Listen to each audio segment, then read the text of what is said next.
ವರ್ಷಗಳನ್ನು ಕಳೆದು ಈಗ 21ನೇ ವರ್ಷಕ್ಕೆ ಕಾಲಿಟ್ಟಿದೆ. ವೆಂಕಟೇಶ ಮೂರ್ತಿಯವರ ಎಷ್ಟೊಂದು ಮುಗಿಲು, 96ರಲ್ಲಿ GS ಆನೂರವರ ಕನ್ನಡ ಕಥನ ಸಾಹಿತ್ಯ, 97ರಲ್ಲಿ ಜಯಂತ್ ಕಾಯ್ಕಿಣಿಯವರ ಅಮೃತ ಬಳ್ಳಿ ಮತ್ತು ಕಷಾಯ, 98ರಲ್ಲಿ ಸವಿತಾ ನಾಗಭೂಷಣ್ ಅವರ ಸ್ತ್ರೀಲೋಕ, 99ರಲ್ಲಿ KV ನಾರಾಯಣ್ ಅವರ ಬೇರು ಕಾಂಡ ಚಿಗುರು, 2000ರಲ್ಲಿ ಪ್ರತಿಭಾನಂದ ಕುಮಾರ್ ಅವರ ಕವಡೆ ಆಟ, 2001ರಲ್ಲಿ K. ರಾಘವೇಂದ್ರ ರಾವ್ ಅವರ ಇಮ್ಯಾಜಿನಿಂಗ್ ದ ಅನ್ಇಮ್ಯಾಜಿನೇಬಲ್ ಕಮ್ಯುನಿಟೀಸ್ ಎನ್ನುವಂಥ ಸಂಕಲನ, 2002ರಲ್ಲಿ ಮೊಗಡಿ ಗಣೇಶ್ ಅವರ ಭೂಮಿ, 2003ರಲ್ಲಿ ಶಿವರಾಮ್ ಪಡಿಕ್ಕಲ್ ಅವರ ನಾಡು ನುಡಿಯ ರೂಪಕ, 2004ರಲ್ಲಿ ಚಿಂತಾಮಣಿ ಕೊಡ್ಲಿಕೆರೆ ಅವರ ತಲೆಮಾರಿನ ಕೊನೆಯ ಕೊಂಡಿ, 2005ರಲ್ಲಿ AN ಪ್ರಸನ್ನ ಅವರ ರಥಬೀದಿ, 2006ರಲ್ಲಿ S. ದಿವಾಕರ್ ಅವರ ನಾಪತ್ತೆಯಾದ ಗ್ರಾಮಫೋನ್ ಮತ್ತು ಇತರ ಪ್ರಬಂಧಗಳು, 2007ರಲ್ಲಿ S. ಮಂಜುನಾಥ್ ಅವರ ಕಲ್ಲ ಪಾರಿವಾಳಗಳ ಬೇಟ, 2008ರಲ್ಲಿ ಗಿರಡ್ಡಿ ಗೋವಿಂದರಾಜ್ ಅವರ ಹಿಡಿಯದ ಹಾದಿ, 2009ರಲ್ಲಿ ಅಶೋಕ್ ಹೆಗಡೆ ಅವರ ವಾಸನೆ ಶಬ್ದ ಬಣ್ಣ ಇತ್ಯಾದಿ, 2010ರಲ್ಲಿ 20ನೇ ವರ್ಷದ ಆಚರಣೆಯ ನಿಮಿತ್ತ ಪ್ರಸನ್ನ ಅವರ ಬಾಲಗೋಪಾಲ ಕಾದಂಬರಿ.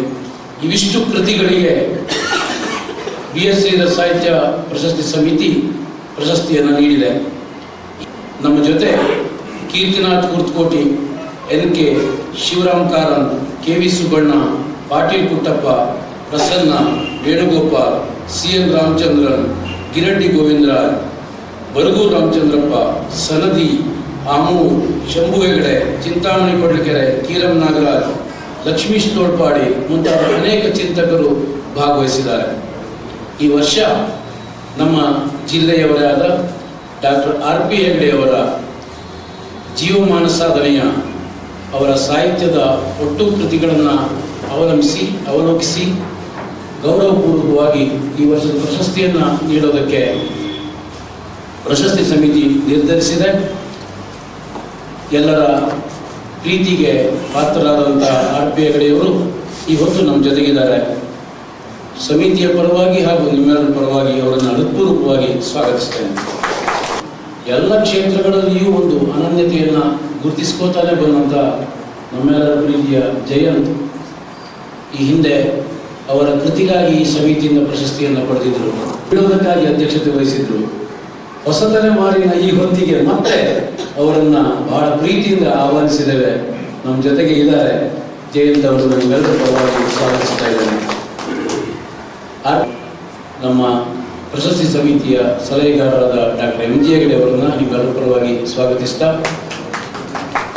ನಿಮ್ಮೆಲ್ಲರನ್ನ ಮತ್ತೊಮ್ಮೆ ಈ ಕಾರ್ಯಕ್ರಮಕ್ಕೆ ಹೃತ್ಪೂರ್ವಕವಾಗಿ ಸ್ವಾಗತಿಸ್ತೇನೆ. ನಮಸ್ಕಾರ. ಅವರು ಕುಮಾರಿ CR ರೇಷ್ಮಾ ಅವರು ಜಯಂತ್ ಕಾಯ್ಕಿಣಿಯವರಿಂದ ಪ್ರಶಸ್ತಿಯನ್ನು ಸ್ವೀಕರಿಸಬೇಕು ಅಂತ ಕೇಳ್ಕೊಳ್ತಾರೆ.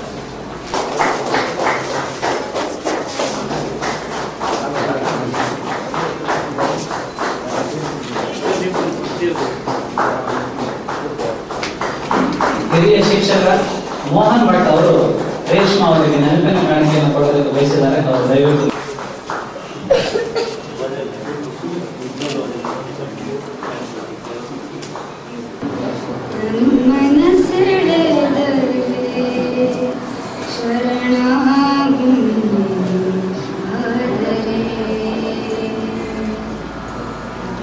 ಮಧುವನ ಕರೆದರೆ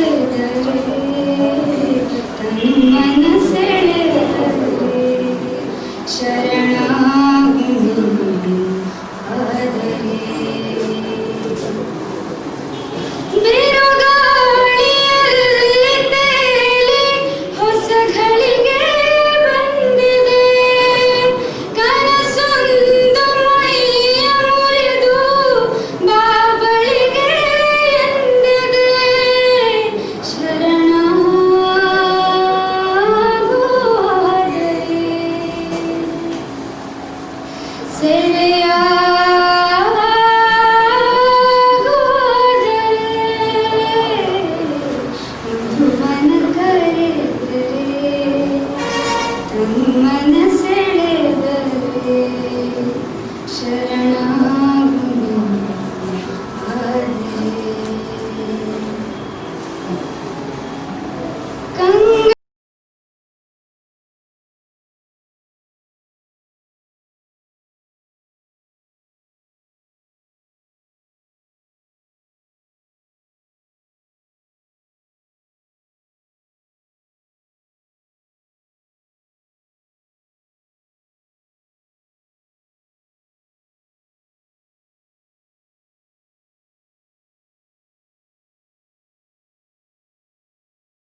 ಸಮಿತಿ ಆಯ್ಕೆ ಮಾಡಿದೆ ಪ್ರಶಸ್ತಿಗಾಗಿ. ದಯವಿಟ್ಟು ತಮ್ಮ ಒಪ್ಪಿಗೆ ಕೊಡಬೇಕು ಅಂತ ಹೇಳೋದಕ್ಕೆ ನಾನು ಹೋಗಿದ್ದೆ. ಶ್ರೀಪಾದ್ ಅವ್ರಿಗೆ ಹೇಳಿದೆ ನಾನು ಹೋಗೋದಿಲ್ಲ ಅಂತೇಳಿ, ಆದರೂ ಒತ್ತಾಯ ಮಾಡಿ ನನ್ನನ್ನು ದುಡಿದರು. ಅಂತೂ ಒಪ್ಪಿಸುವಾಗ ನಮ್ಮಲ್ಲಿ 7-11 ಅಂತಾರಲ್ಲ ಅಷ್ಟನ್ನ ಮಾಡಿಸಿ ಅವರನ್ನ ಒಪ್ಪಿಸಬೇಕೆ. ಹಾಗೆ ಕೊನೆಗೆ ಒಂದು ಕಂಡೀಷನ್ ಹೇಳಿದ್ರು, ನನಗೆ ಮಾಲೆಯನ್ನು ಹಾಕಬಾರ್ದು ಅಂತೇಳಿ.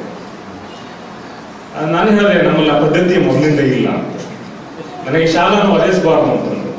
ಅಯ್ಯೋ ಆ ಖರ್ಚನ್ನು ನಾನು ಯಾವಾಗೂ ಮಾಡೋದಕ್ಕೆ ಹೋಗೋದಿಲ್ಲ. ಅಂದ್ರೆ ನೀವು ಏನನ್ನ ಇಷ್ಟಪಡ್ತೀರೋ ಅದು ಈಗಾಗಲೇ ನಮ್ಮ ಪ್ರಶಸ್ತಿ ಸಮಿತಿ ರೂಢಿಸಿಕೊಂಡಿರೋದ್ರಿಂದ ನಿಮಗೆ ಸಾಂಪ್ರದಾಯಿಕವಾಗಿ ಸನ್ಮಾನ ಮಾಡಿ ಶರಣಾಯಿ ಹಾಕೊಂಡು ನಿಮ್ಮನ್ನ ಮೆರೆಸುವ ಯಾವ ಕೆಲಸವನ್ನು ಮಾಡೋದಿಲ್ಲ. ಇದು ಸಾಹಿತ್ಯದ ಒಂದು ಕೆಲಸವಾಗಿ ನಾವು ಕೊಡ್ತಾ ಇದ್ದೇವೆ, ಸ್ವೀಕರಿಸಬೇಕು ಅಂತ ಕೇಳ್ಕೊಂಡು. ಯಾಕೆ ಈ ಮಾತನ್ನು ಹೇಳ್ತಿದ್ದೇನೆ ಅಂತಂದ್ರೆ, ಇದು RP ಹೆಗ್ಡೆ ಅವರ ವಿನಯದ ಬದುಕಿದು. ಈ ಕ್ಷಣದಲ್ಲಿ ಮಾತ್ರ ಅಲ್ಲ, ಅವರು ಇಡೀ ಬದುಕಿನ ತುಂಬ ಇಂಥ ವಿನಯವನ್ನ ಇಟ್ಕೊಂಡಂತ. ನಾನು ಅವರ ಜೊತೆಗೆ ಸುಮಾರು ಒಂದು 3-4 ವರ್ಷಗಳ ಕಾಲ ಅವರು ಇಷ್ಟು ದೊಡ್ಡ ಲೇಖಕರು ಇಷ್ಟು ದೊಡ್ಡ ರೀತಿಯಲ್ಲಿ ಬರೆದಿದ್ದಾರೆ ಅನ್ನೋದೇ ಹಲವು ಜನಕ್ಕೆ ಗೊತ್ತಿಲ್ಲದೆ ಇದ್ದ ಹಾಗೆ ಒಂದು ರೀತಿಯ ರೇಷ್ಮೆ ಗೂಡಿನ ಹಾಗೆ ಒಳಗಡೆ ಹುಡುವಾಗಿ ಮೇಲ್ಗಡೆ ರೇಷ್ಮೆ ಸಂಸ್ಕೃತ ಇದ್ದಂಥವ್ರು. ಈಗ ನಾವು ಆ ರೇಷ್ಮೆಯನ್ನು ಕತ್ತರಿಸಿ ಒಳಗಿದ್ದ ಹುಡುವನ್ನು ಹೊರಗೆ ತೆಗೆಯುವ ಕೆಲಸವನ್ನು ಮಾಡಿದ್ದೇವೆ. ಈ ಮೊದಲು ಅವರು MGC ಕಾಲೇಜಿನಲ್ಲಿ ಕನ್ನಡ ಉಪನ್ಯಾಸಕರಾಗಿ ಕೆಲಸ ಮಾಡ್ತಾ ಇದ್ರು. BH ಅವರ ಜೊತೆಗೆ ಕೆಲಸ ಮಾಡಿದವರಾಗಿರೋದ್ರಿಂದ ಅದರ ಒಂದು ಸಂಬಂಧ ಕೂಡ ಅವರಿಗೆ ಕೊಡುವುದರ ಮೂಲಕ ನಮ್ಮ ಈ ಕೆಲಸ ಅತ್ಯಂತ ಮಹತ್ವಪೂರ್ಣವಾದದ್ದು ಅನ್ನೋದನ್ನು ಅವರು ಕೂಡ ಹೇಳಿದ್ದಾರೆ. ನಾನು RP ಹೆಗ್ಡೆ ಅವತ್ತೇ ಫೋನ್ ಮಾಡಿ ಹೇಳಿದೆ, ಅವತ್ತು ನನಗೆ ಇಷ್ಟೆಲ್ಲ ಬೈದ್ರಿ ನೀವು, ಅದನ್ನ ನೋಡಿ ಅಲ್ಲೂ ಹೀಗೆ ಮಾಡಿದ್ದಾರೆ, ಇವತ್ತು ನಾನು ಅದನ್ನ ಮುಕ್ತ ಆದೆ ಅಂತ ಹೇಳ್ಬೇಕಂತ ಒಂದು ಸ್ಥಿತಿ ಬಂತು. ಸಜೆಷನ್ ಲೇಖನ ಮೂಲಕವಾಗಿ ವಿಮರ್ಶೆ ಮೂಲಕವಾಗಿ ಪ್ರಾರಂಭವನ್ನು ಮಾಡುವಂಥದ್ದು. ಮುಖಾಮುಖಿ ಅನ್ನುವಂಥ ಲೇಖನದಲ್ಲಿ ವೈಚಾರಿಕ ರೂಪವನ್ನು ನಾವು ಕಾಣೋದಕ್ಕೆ ಸಾಧ್ಯ ಇದೆ. ಹಾಗೆ ಪುಟ್ಟ ಪಾಪ ಅನ್ನುವಂಥ ಮಕ್ಕಳ ಸಾಹಿತ್ಯದಿಂದ ಪ್ರಾರಂಭವಾಗಿ ಆನೆಗೊಂದು ಆನೆ ಅನ್ನುವಂಥ ಮಕ್ಕಳ ಕವನೆಯಿಂದ ಪ್ರಾರಂಭವಾಗಿ ಆವಿಗಿ ಅಂತ ಬೃಹತ್ ಕೃತಿಯನ್ನ, ಚಂದ್ರಕಾಂತ್ ಅಂತ ಬೃಹತ್ 6 ಸಂಪುಟಗಳನ್ನ ಅವರು ಕನ್ನಡಕ್ಕೆ ಕೊಟ್ಟಿರುವಂಥದ್ದು ತೀರಾ ಮಹತ್ವಪೂರ್ಣವಾದಂಥದ್ದು ಅಂತ ನಾವು ಅಂದ್ಕೊಂಡಿದ್ದೇವೆ. ಸಂಸ್ಕೃತಿ ಭಾಗ 2, ಕಥಾ ಸಂಸ್ಕೃತಿ ಭಾಗ 3, ಚಂದ್ರಕಾಂತ ಅದರ ಎಲ್ಲ ಸಂಪುಟಗಳು ನಿಗೂಢ ಬೆಳಕು ಹೊರೆಯಿತು, ಬಾಕಿ ಕೊಡೋದಿಲ್ಲ, ಅಹಿರನ್ ದಂಡಿಯ ಮೇಲೆ, ಅಮ್ಮ, ಮನೆಯ ಜಿಗಿತ, ದಶರಥನ ವನವಾಸ, ಆಕಾರದ ಕಥೆ, ನಿರುತ್ತರ, ಒತ್ತೆಯಾಳು, ಕಬೀರ, ವಿಚಾರ ವಿವೇಕ, ಚಿನ್ನದ ಸೂಜಿ, ಗಿಡದ ಮೇಲೆ ಗೂಡು. ಆ ಕಾದಂಬರಿಯನ್ನು ನಾನು ಇತ್ತೀಚೆಗಷ್ಟೇ ಓದ್ತಾ ಇದ್ದೆ.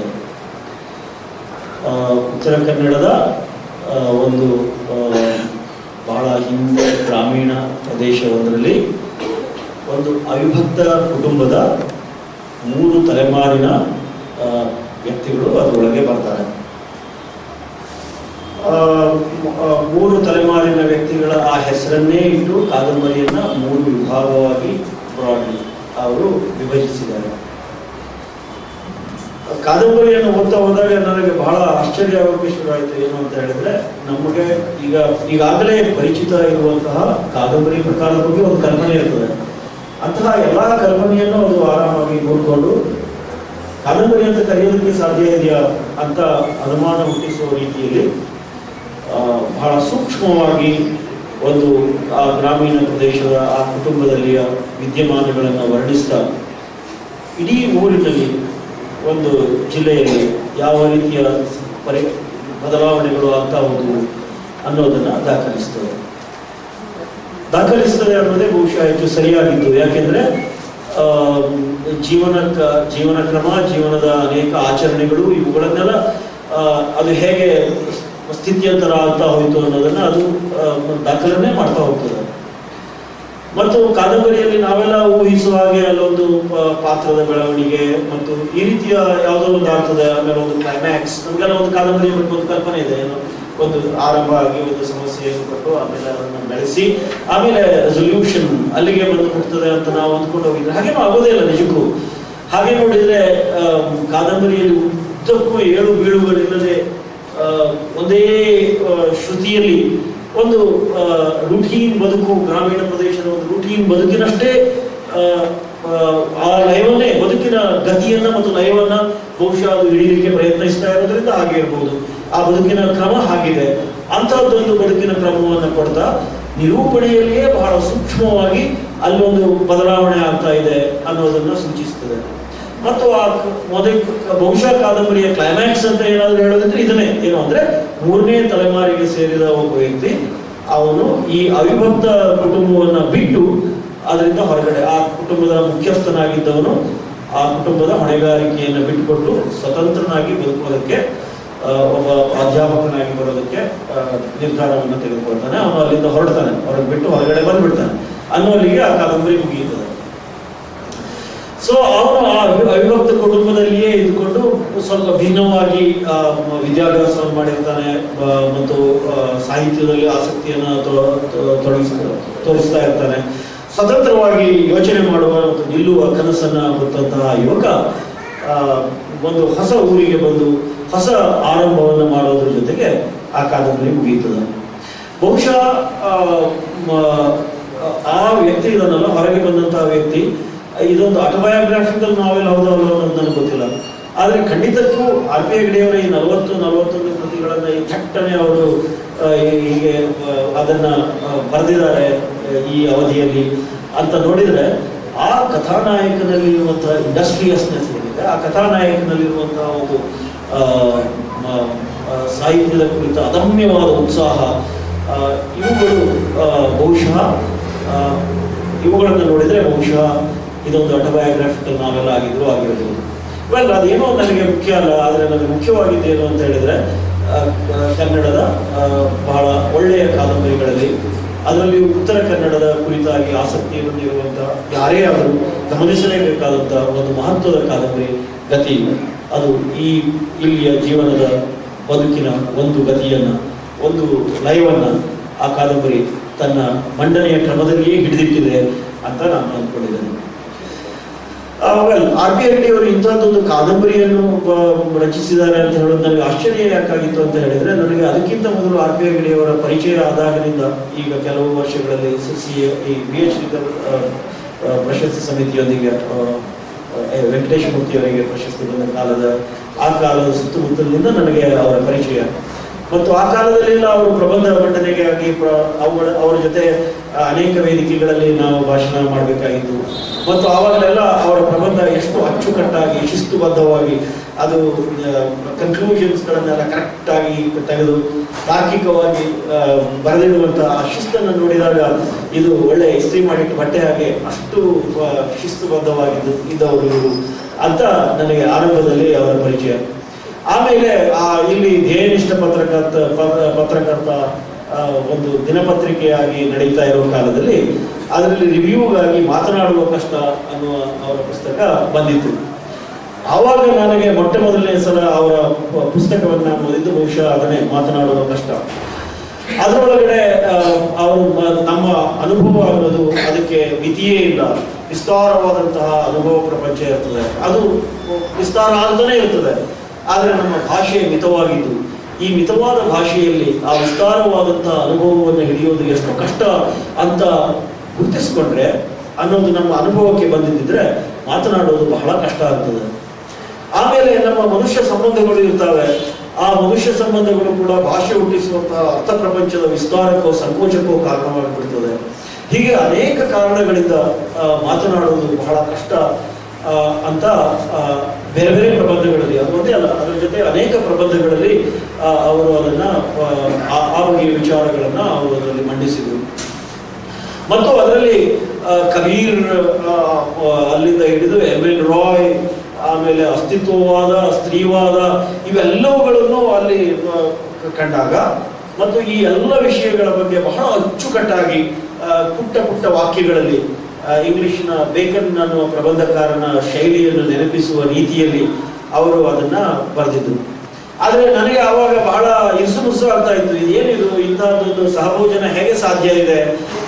ಒಂದ್ ಕಡೆ ಅಸ್ತಿತ್ವವಾದ, ಒಂದ್ ಕಡೆ ಸ್ತ್ರೀವಾದ, ಆಮೇಲೆ ಇನ್ನೊಂದ್ ಕಡೆ ಎಮ್.ಎನ್. ರಾಯ್, ಇವರೆಲ್ಲ ಬಂದವಾಗ ವೆಲ್ಡರ್ಸ್ ಆರ್ ಪಿ ಹೆಗ್ಡೆ ಸ್ಟ್ಯಾಂಡ್, ಅವರ ಪೊಸಿಷನ್ ಏನು ಅನ್ನೋದ್ರ ಬಗ್ಗೆ ಬಹಳ ಗುಮಾನಿ ಏನೇನೋ ಎಲ್ಲ ಶುರುವಾಗಿತ್ತು. ಅವಾಗ ನಾ ಆರಂಭ ಇವತ್ತು ಅಷ್ಟು ವರ್ಷದ ಹಿಂದೆ, ಅದು 15-20 ವರ್ಷದ ಹಿಂದೆ ಬಹುಶಃ ಬಹಳ ಖಚಿತವಾಗಿ ಅಚ್ಚುಕಟ್ಟಾಗಿ ಎಲ್ಲಿರಬೇಕು, ನಮ್ಮ ಪೊಸಿಷನ್ಗಳು ಏನಿರಬೇಕು ಅನ್ನೋದ್ರ ಬಗ್ಗೆ ಬಹಳ ಕಾಳಜಿಯನ್ನು ವಹಿಸ್ತಾ ಇದ್ದಂತಹ ಕಾಲದಲ್ಲಿ ಹಾಗೇನೂ ಅಲ್ಲ, ಅಷ್ಟು ಸುಲಭ ಅಲ್ಲ, ಬದುಕು ಸಂಕೀರ್ಣವಾಗಿದ್ದು ನಾವು ಅಷ್ಟು ನೀಟಾಗಿ ಕಂಪಾರ್ಟ್ಮೆಂಟ್ಲೈಸ್ ಮಾಡೋಕ್ಕಾಗೋದಿಲ್ಲ ಅನ್ನುವ ತಿಳುವಳಿಕೆ ಇಲ್ಲದಿದ್ದ ಕಾಲದಲ್ಲಿ ಬಹುಶಃ ನಾನು ಅಂಥದ್ದೇ ಒಂದು ರಿವ್ಯೂವನ್ನು ಬರೆದಿದ್ದೆ. ಏನು ಅಂತ ಹೇಳಿದ್ರೆ ಇದನ್ನೇ where does he stand, what is his position, ಇವುಗಳ ಬಗ್ಗೆ ಎಲ್ಲ ಇವರು ಬರಿತಾ ಇರುವಾಗ ಒಬ್ಬ ವೈಚಾರಿಕ ಲೇಖಕನಾಗಿ ಇವರ ನಿಲುವು ಏನು ಅಂತ. ಈಗ ಇಷ್ಟು ವರ್ಷಗಳ ಈ ಹಿನ್ನೋಟದಲ್ಲಿ ನಾನು ನೋಡಿದಾಗ ಈ ಜಿಲ್ಲೆಯಲ್ಲಿ ಬರವಣಿಗೆಯನ್ನು ಮಾಡಿದಂತಹ GR ಪಾಂಡೇಶ್ವರ್ ಇರ್ಬೋದು, ಗೌರೀಶ್ ಗಾಯಕಣಿಯವರು ಇರ್ಬೋದು, PS ಶ್ರೀಧರ್ ಇರ್ಬೋದು, ಇವರು ಎಲ್ಲರೂ ಹೀಗೆ ಮಾಡಿದಾರಲ್ಲ, ಇವರೆಲ್ಲರೂ ಎಷ್ಟೆಲ್ಲ ವಿಷಯಗಳ ಬಗ್ಗೆ ಇದೇ ರೀತಿಯಾಗಿ ಬರೆದು ಆಮೇಲೆ RP ಹೆಗಡೆಯವರು ಇದ್ರ ಜೊತೆಗೆ ನಂತರದ ಅವರ ಕೆಲವು ಸಂಕಲನಗಳು ಬಂದು ಲೇಖನಗಳ ಸಂಕಲನಗಳು ಬಂದಿದ್ದಾವೆ, ವೈಚಾರಿಕ ಲೇಖನಗಳ ಸಂಕಲನ.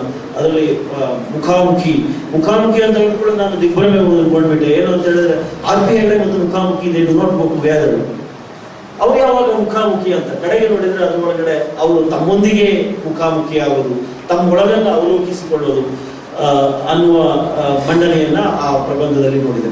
ಸೊ ಈ ಪ್ರಬಂಧಗಳನ್ನ ನೋಡಿದವಾಗ, ಈ ಬರವಣಿಗೆಯನ್ನು ನೋಡಿದವಾಗ ಅದನ್ನು ನಿರಂತರವಾಗಿ ಆಕಾಶವಾಣಿ, ಸ್ಥಳೀಯ ಪತ್ರಿಕೆಗಳು, ದಿನಪತ್ರಿಕೆಗಳು ಇವುಗಳಿಗಾಗಿ ಅವರು ಬರೆದಿದ್ದಾರೆ ಅನ್ನೋದನ್ನು ಗಮನಿಸಿದಾಗ, ಮತ್ತು ಇದರಲ್ಲಿ ಮನುಷ್ಯ ಕುತೂಹಲಕ್ಕೆ, ನಮ್ಮ ಸುತ್ತಮುತ್ತಲಿನ ಸಂಗತಿಗಳಿಗೆ, ಇವುಗಳಿಗೆ ಒಂದು ಪ್ರತಿಕ್ರಿಯೆ ಇದೆ.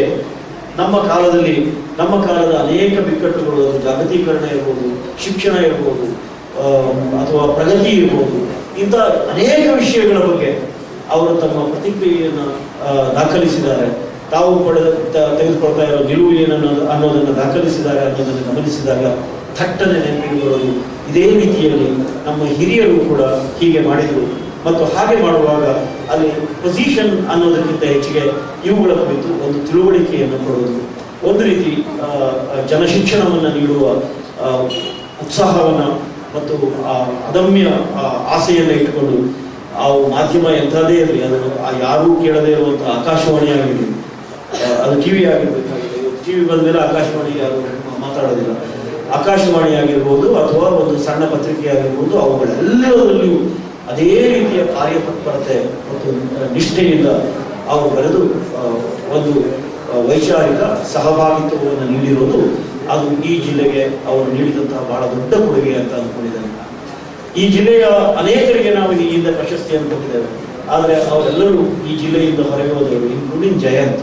ಅವರು ಜಿಲ್ಲೆಯ ಹೊರಗೆ ಇದ್ದು ಅವರು ಬೆಳೆದವರು. ಬಹುಶಃ ಮೊದಲನೇ ಸಲ ಶ್ರೀಧರ ಪ್ರಶಸ್ತಿ ಈ ಜಿಲ್ಲೆಯನ್ನೇ ಕಾರ್ಯಕ್ಷೇತ್ರವನ್ನಾಗಿಸಿಕೊಂಡ RP ಹೆಗಡೆಯವರಿಗೆ ನೀಡ್ತಾ ಇರೋದು ಬಹಳ ಸಂತೋಷದ ಸಂಗತಿ. ಮತ್ತು ಇಟ್ಸ್ ಮೋಸ್ಟ್ ರೆಪ್ರೆಸೆಂಟೇಟಿವ್.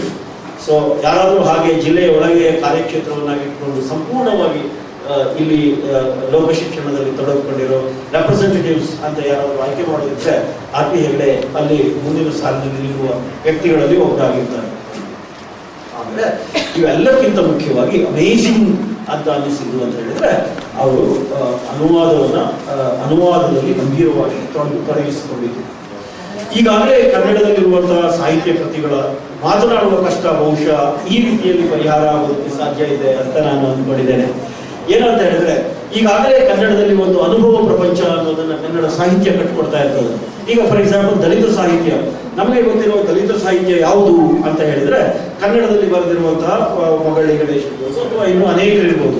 ಇವರ ಮೂಲಕ ನಮಗೆ ದಲಿತ ಸಾಹಿತ್ಯದ ಒಂದು ಚಿತ್ರಣ ನಮಗೆ ಸಿಕ್ಕಿರ್ತದೆ, ಅಥವಾ ಬಂಡಾಯ ಸಾಹಿತ್ಯದ ಒಂದು ಚಿತ್ರಣ ಸಿಕ್ಕಿರ್ತದೆ, ಅಥವಾ ನಮಗೆ ಈ ಹಿಂದಿನ ಸಾಹಿತ್ಯದ ಚಿತ್ರಣಗಳು ದೊರಕಿರ್ತಾವೆ.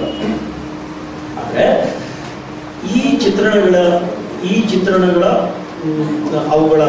ಅವುಗಳಿಗೆ ತಾಳೆನೇ ಇಲ್ಲ. ದೊಡ್ಡ ಪ್ರಾಬ್ಲಮ್ ಅಂತ ಹೇಳಿದ್ರೆ ಅವುಗಳಿಗೆ ತಾಳೆ ಇಲ್ಲ, ತಾಳೆ ಬಿಂದುಗಳಿಲ್ಲ. ಅವುಗಳನ್ನ ಆ ಅನುಭವ ಪ್ರಪಂಚದ ಸಾಚಾತನವನ್ನು ನೋಡೋದಕ್ಕಾಗ್ಲಿ, ಕಂಡುಕೊಳ್ಳೋದಕ್ಕಾಗ್ಲಿ, ಅಥವಾ ಆ ಚಿತ್ರಣದ ಕಲಾತ್ಮಕತೆಯನ್ನ ನೋಡೋದಕ್ಕಾಗ್ಲಿ ನಮಗೆ ತಾಳೆ ಬಿಂದುಗಳು ಬೇಕಾಗ್ತದೆ.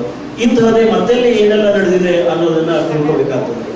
ಬಹುಶಃ ಈ ಕಾರಣದಿಂದ ಇರಬೇಕು, ಕನ್ನಡದಲ್ಲಿ ಆರಂಭ ಆಗುವಾಗ ನಾವು ದೊಡ್ಡ ಪ್ರಮಾಣದಲ್ಲಿ ಅನುವಾದವನ್ನು ಆರಂಭಿಸಿದ್ವಿ. ಉದಾಹರಣೆಗೆ ಇಲ್ಲಿ ಮರಾಠಿಯಿಂದ ಎಷ್ಟು ದೊಡ್ಡ ಪ್ರಮಾಣದಲ್ಲಿ ಆಪ್ಟೆ ಅವರ ಕಾದಂಬರಿಗಳು, ಬಹುಶಃ ನಮ್ಮನ್ನೆಲ್ಲ ಸಣ್ಣ ಇರುವಾಗ ರೂಪಿಸಿದ್ದೇ ಈ ರೀತಿಯ ಅನುವಾದದ ಕಾದಂಬರಿಗಳು. ಆಮೇಲೆ ಬೆಂಗಾಲಿಯಿಂದ ಬಹಳ ದೊಡ್ಡ ಪ್ರಮಾಣದಲ್ಲಿ ಕನ್ನಡಕ್ಕೆ ಅನುವಾದವಾಗಿ ಬರ್ತಾ ಇತ್ತು. ಮತ್ತು ಎಷ್ಟು ಅಂತ ಹೇಳಿದ್ರೆ AR ಕೃಷ್ಣಶಾಸ್ತ್ರಿ ಒಂದ್ಸಲ ಹೇಳಿದ್ರು, ಅರೆ ಕರ್ನಾಟಕದ ಹುಲಿಗಳು ಕೂಡ ಸಿಂಹಗಳು ಕೂಡ ಬೆಂಗಾಲಿ ಆಗ್ಬಿಟ್ಟಿದ್ದಾವೆ ಅಂತ. ಆ ಬೆಂಗಾಲಿಯ ಪ್ರಭಾವದಲ್ಲಿ ಆವಾಗ ಅಷ್ಟು ಕಾದಂಬರಿಗಳು ಕನ್ನಡದಲ್ಲಿ ಬರ್ತಾ ಇದ್ವು. ಸೊ ಬೆಂಗಾಲಿ ಕನ್ನಡದಲ್ಲಿ ದೊಡ್ಡ ಪ್ರಮಾಣದಲ್ಲಿ ಆ ಹಂತದಲ್ಲಿ ಬಂತು, ಮರಾಠಿ ಆ ಹಂತದಲ್ಲಿ ಬಂತು. ಆಮೇಲೆ ಅಷ್ಟೇ ದೊಡ್ಡ ಪ್ರಮಾಣದಲ್ಲಿ ದಲಿತ ಸಾಹಿತ್ಯ ಮರಾಠಿಯಿಂದ ಕನ್ನಡಕ್ಕೆ ಅನುವಾದವಾಗಿ ಬಂತು. ನನಗೆ ಬಹುಶಃ ಗೊತ್ತಿಲ್ಲ, ಹಿಂದಿಯಿಂದ ಕನ್ನಡಕ್ಕೆ ಬಿಡಿಯಾಗಿ ಬಂದಿರಬಹುದು. ಅದು ಒಂದು ದೊಡ್ಡ ಪ್ರಮಾಣದಲ್ಲಿ ಒಂದು ಮೂವ್ಮೆಂಟ್ ಅನ್ನೋ ರೀತಿಯಲ್ಲಿ ಹಾಗೆ ಬಂದಿದ್ದು ಬಹಳ ಕಡಿಮೆ. ಅಲ್ಲಿ ಇಲ್ಲಿ ಒಂದೊಂದು ಕಾದಂಬರಿಗಳು ಬಂದಿರಬಹುದು. RP ಹೆಗ್ಡೆಯವರು ನಿರಂತರವಾಗಿ ಹಿಂದಿಯಿಂದ ಕೃತಿಗಳನ್ನು ಆಯ್ದು ಕನ್ನಡಕ್ಕೆ ಅನುವಾದ ಮಾಡಿ ಕೊಟ್ಟಿದ್ದಾರೆ. ಈಗ RP ಹೆಗ್ಡೆಯವರ ಪೊಸಿಷನ್ ನಾನು ಇಲ್ಲಿ ನೋಡಬಹುದು ಅಂತ ಅಂದ್ಕೊಂಡಿದ್ದೇನೆ. ಏನು ಅಂತ ಹೇಳಿದ್ರೆ, ಅವರು ಯಾವ ಕೃತಿಗಳನ್ನು ನಮಗೆ ಆಯ್ದು ಕೊಡ್ತಾ ಇದ್ದಾರೆ, ಯಾವ ಕೃತಿಗಳನ್ನು ನಮಗೆ ಓದೋದಕ್ಕೆ ಕೊಡ್ತಾ ಇದ್ದಾರೆ ಅನ್ನೋದನ್ನು ಹಾಗೆ ನೋಡಿದ್ರೆ, ಥಟ್ಟನೆ ಇಂದಿರಾ ಗೋಸ್ವಾಮಿ ಇರ್ಬೋದು, ಅವರ ಕೃತಿಗಳಿರ್ಬೋದು, ಚಿತ್ರಾ ಮುದ್ಗಲ್ ಇರ್ಬೋದು, ಅಥವಾ ಮೋಹನ್ದಾಸ್ ಕೃತಿಗಳಿರ್ಬೋದು, ಇವುಗಳನ್ನು ನೋಡಿದಾಗ ನಾವು ಕನ್ನಡದಲ್ಲಿ ಇದ್ದಕ್ಕಿದ್ದಾಗೆ ನಾವು ಯಾರು ಊಹೆ ಕೂಡ ಮಾಡದಿದ್ದಂಥ ಒಂದು ಹೊಸದೇ ಆದ ಜಗತ್ತು ನಮ್ಮ ಮುಂದೆ ತೆರೆದುಕೊಳ್ಳೋದಕ್ಕೆ ಶುರುವಾಗುತ್ತದೆ. ಆಮೇಲೆ ನಾನು ಇಲ್ಲಿಗೆ ನಿಲ್ಲಿಸಬೇಕು. ಇಂತಹ ಹೊಸ ಜಗತ್ತನ್ನು ನಮ್ಮ ಮುಂದೆ ಅನಾವರಣೆ ಮಾಡಿದ RP ಹೆಗ್ಡೆಯವರಿಗೆ ಮತ್ತು ಈ ಜಿಲ್ಲೆಯನ್ನೇ ತಮ್ಮ ಕಾರ್ಯಕ್ಷೇತ್ರವನ್ನಾಗಿಸಿಕೊಂಡು ನಮ್ಮೆಲ್ಲರಿಗೂ ಒಂದು ಮಾಡೆಲ್ ಆಗಿರೋದಕ್ಕಾಗಿ, ನಮ್ಮೆಲ್ಲರಿಗೂ ಒಂದು ನಾವೆಲ್ಲ ಮಾತನಾಡೋದು ಕಷ್ಟ ಅಂತ ಅಂದ್ಕೊಳ್ಳದೆ ಮಾತಾಡ್ತಾ ಇರುವವರಿಗೆಲ್ಲ ಅವರ ಮೌನದಿಂದ ಒಂದು ಎಚ್ಚರಿಕೆಯಾಗಿರುವ RP ಹೆಗ್ಡೆಯವರನ್ನು ಪೂರ್ವಕವಾಗಿ ಕಾರ್ಯಕ್ರಮದ ಮುಖ್ಯ ಭಾಗ BS ಶ್ರೀಧರ ಸಾಹಿತ್ಯ ಪ್ರಶಸ್ತಿ ಪ್ರದಾನ.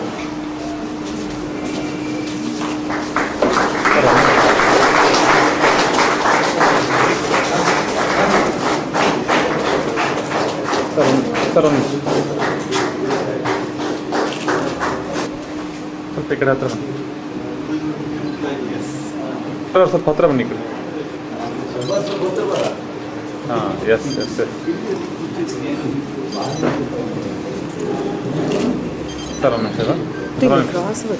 ಸ್ವಲ್ಪ ಈ ಕಡೆ ಬಾ. ಈ ಸಮಿತಿಯ ಕಾರ್ಯಾಧ್ಯಕ್ಷರಾದ ಸ್ನೇಹಿತರಾದ ರಾಜಶೇಖರ್ ಭಂಡಾರವರೇ, ಹಾಗೆಯೇ ಸಮಿತಿಯ ಎಲ್ಲ ಹಿರಿಯರಾದ ರಮಾದೇವಿಯವರೇ, ಇಲ್ಲಿ ಸೇರಿರುವ ಎಲ್ಲ ವಿದ್ವಾಂಸರೇ, ಮಹನೀಯರೇ, ಮಹಿಳೆಯರೇ ಮತ್ತು ಮಿತ್ರರೇ, ನಿಜ ನನಗೆ ಏನು ಹೇಳಬೇಕು ಅಂತ ಗೊತ್ತಾಗ್ತಾ ಇಲ್ಲ. ಯಾಕೆಂದರೆ ಮಾತನಾಡೋದು ಕಷ್ಟ ಅಂತ ಅನ್ನೋದು ನನ್ನ ಅನುಭವದಲ್ಲಿ ಸಾಕಷ್ಟು ಇದ್ದದ್ದೇ. ಡಾಕ್ಟರ್ MG ಹೆಗ್ಡೆ ಅವರು ನನ್ನ ಸಾಹಿತ್ಯದ ಕೆಲವು ಒಳನೋಟುಗಳನ್ನು ಕೊಟ್ಟಿದ್ದಾರೆ. ನನ್ನನ್ನು ನಾನೇ ನೋಡ್ಕೊಳ್ಳೋದಕ್ಕೆ ಬಹಳ ಅನುಕೂಲ ಆಗಿದೆ. ಅದನ್ನು ನಾನು ಅವ್ರ ಹತ್ರ ಹೇಳಿದೆ, ಭಾಳ ಸಂತೋಷ ಆಯಿತು. ಅದಕ್ಕಿಂತ ಮುಖ್ಯವಾಗಿ ಈ BS ಶ್ರೀಧರ ಸಾಹಿತ್ಯ ಪ್ರಶಸ್ತಿ ಇದೆಯಲ್ಲ, ಈವರೆಗೆ ಅನೇಕ ಮೇರು ಪ್ರಕೃತಿಗಳಿಗೆ ಸಂದನ್ ಸಾಹಿತ್ಯ ಪ್ರಶಸ್ತಿಯನ್ನು ಇವತ್ತು ನಾನು ಪಡೆಯುವ ಈ ಭಾಗ್ಯ ಬಂದಿದೆಯಲ್ಲ, ಅದಕ್ಕಾಗಿ ನಾನು ತುಂಬ ಕೃತಜ್ಞತೆಯನ್ನು ಅರ್ಪಿಸಿದ್ದೇನೆ. ಜೊತೆಗೆ ನಾನು ಇದನ್ನು ತುಂಬ ಸಂತೋಷದಿಂದ, ಗೌರವದಿಂದ, ಅಷ್ಟೇ ವಿನಯಪೂರ್ವಕವಾಗಿ ಸ್ವೀಕರಿಸಿದ್ದೇನೆ.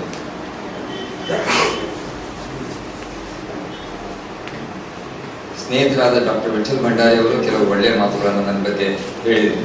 ಅದು ಅವರ ಅಭಿಮಾನ. ನನ್ನ ಮತ್ತು ಅವರ ಮಧ್ಯೆ ನಡೆದ ಮಾತುಕತೆಗಳನ್ನು ಅವರು ಬಹಿರಂಗಪಡಿಸಲಿಕ್ಕಿಲ್ಲ ಅಂತ ನಾನು ಅಂದ್ಕೊಂಡಿದ್ದೆ. ಆದರೆ ನನ್ನ ದುರದೃಷ್ಟ ಅಂತ ಕಾಣಿಸ್ತದೆ, ಅವರು ಹೇಳಿದ್ರೆ ಇಲ್ಲ. ಯಾಕೆಂದರೆ ಒಂದು ಪ್ರಶಸ್ತಿ ಬಂದಾಗ, ಪ್ರಶಸ್ತಿ ಘೋಷಣೆ ಆಗೋ ಹೊತ್ತಿನಲ್ಲಿ ಯಾರಾದರೂ ನನಗೆ ಯಾವ ಆಧಾರದ ಮೇಲೆ ನಾನು ಕೊಡ್ತಿದ್ದೀರಿ ಅಂತ ಕೇಳ್ತಾರೋ ಇಲ್ಲೋ ನನಗೆ ಗೊತ್ತಿಲ್ಲ. ಆದರೆ ನನಗೆ ಆ ಕ್ಷಣದಲ್ಲಿ ಒಂದು ಕಡೆ ಸಂತೋಷ ಆಗಿದೆ, ಅಷ್ಟೇ ವಿಸ್ಮಯ ಆಗಿದೆ. ಹಾಗಾಗಿ ನನಗೆ ನನ್ನನ್ನು ಆಯ್ಕೆ ಮಾಡಿದ್ದಕ್ಕೆ ಒಂದು ಕಾರಣ ಏನು ಅಂತ ಅನ್ನೋದು ತಿಳ್ಕೊಳ್ಬೇಕಾಗಿತ್ತು. ಅವರು ಅದನ್ನು ಹೇಳಿದರು. ಮನೆ ಸಮಿತಿಯಲ್ಲಿ ಡಾಕ್ಟರ್ ಎಂ ಜೆ ಹೇಳಿರುವಂತಹ ನಿಷ್ಠುರ ವಿಮರ್ಶಕರಿದ್ದಾರೆ. ನಿಮ್ಮ ಸಮಿತಿಯವರೆಲ್ಲ ಸೇರಿ ಇದನ್ನು ನಿರ್ಣಯ ಮಾಡಿದ್ದೇವೆ ನಿಮ್ಮ ಸಾಹಿತ್ಯಿಕ ಸಾಧನೆಗಾಗಿ ಅಂತ ಹೇಳಿದ ಮೇಲೆ ನನಗೆ ತೃಪ್ತಿ ಆಯಿತು. ಆಯ್ತು, ನಾನು ಬರ್ತೇನೆ ಅಂತ ನಾನು ಒಪ್ಪಿಗೆ ಕೊಟ್ಟೆ. ಒಂದು ಮಾತನ್ನು ನಾನು ಇಲ್ಲಿ ಮೊದಲಿಗೆ ಹೇಳಬೇಕು. ಕುಮಾರಿ ಸಿ ಆರ್ ರೇಷ್ಮಾ ಅವರಿಗೆ ಅವರ ಶೈಕ್ಷಣಿಕ ಪ್ರತಿಭೆಗಾಗಿ ಸಂದಂತ ಪುರಸ್ಕಾರ ಇದೆಯಲ್ಲ, ಅದಕ್ಕಾಗಿ ಅವರನ್ನು ನಾನು ಅಭಿನಂದಿಸ್ತೇನೆ. ಬಿ ಎಸ್ ಶ್ರೀಧರ್ ಅವರ ಬಗ್ಗೆ ಎರಡು ಮಾತನ್ನು ನಾನು ಹೇಳಲೇಬೇಕು. ಬಿ ಎಸ್ ಶ್ರೀಧರರು ನಮ್ಮ ಹಿಂದಿನ ಈ ಸಾಹಿತ್ಯಕ್ಕೆ ಸಂಬಂಧಪಟ್ಟಂತಹ ಆಚಾರ್ಯ ಪರಂಪರೆ ಅಂತ ಇತ್ತಲ್ಲ, ಅದರ ಕೊಂಡಿಯವರು. Acharya D M Srikantaiah, T M Srikantaiah, ಹಾಗೆಯೇ T S Venkannaiah, A R Krishnashastri ಮುಂತಾದಂತಹ ಹಳೆಯ ತಲೆಮಾರಿನ ವಿದ್ವಾಂಸರಿದ್ದರಲ್ಲ, ಅವರಲ್ಲಿನ ಅನೇಕ ಲಕ್ಷಣಗಳನ್ನು ನಾನು ಬಿ ಎಸ್ ಶ್ರೀಧರಲ್ಲಿ ಕಂಡಿದ್ದೇನೆ ಕಣ್ಣಾರೆ. ವಾಸ್ತವವಾಗಿ ನಾನು ಬಿ ಎಸ್ ಶ್ರೀಧರ ನೇರವಾದ ಶಿಷ್ಯ ಅಲ್ಲದೆ ಹೋದರೂ ಅವರ ಮಾನಸಿಕ ಶಿಷ್ಯ. ಅವರಿಂದ ನಾನು ಸಾಕಷ್ಟು ಕಲಿತಿದ್ದೇನೆ. ವಿಚಿತ್ರ ಅಂತಂದ್ರೆ, ಅವರು 1969ರಲ್ಲಿ ಸಿದ್ದಾಪುರ ಕಾಲೇಜಿನ ಸ್ಥಾಪನೆ ಆದಾಗ ಅದರ ಪ್ರಾಚಾರ್ಯರಾಗಿ ಸ್ಥಾನ ಸ್ವೀಕರಿಸಿ 76ರವರೆಗೂ ಇದ್ದರು.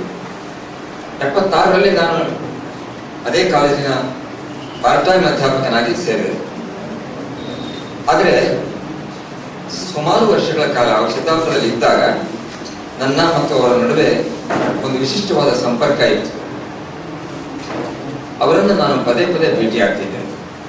ಹಾಗೆ ಭೇಟಿಯಾದಾಗೆಲ್ಲ ನಮ್ಮ ಮಧ್ಯೆ ನಡೀತಿರೋದು ಸಾಹಿತ್ಯಕವಾದಂತಹ ಮಾತುಕತೆ, ವಿಶೇಷವಾಗಿ ಕಾವ್ಯ ಮೀಮಾಂಸೆಯ ಬಗ್ಗೆ ಚರ್ಚೆ.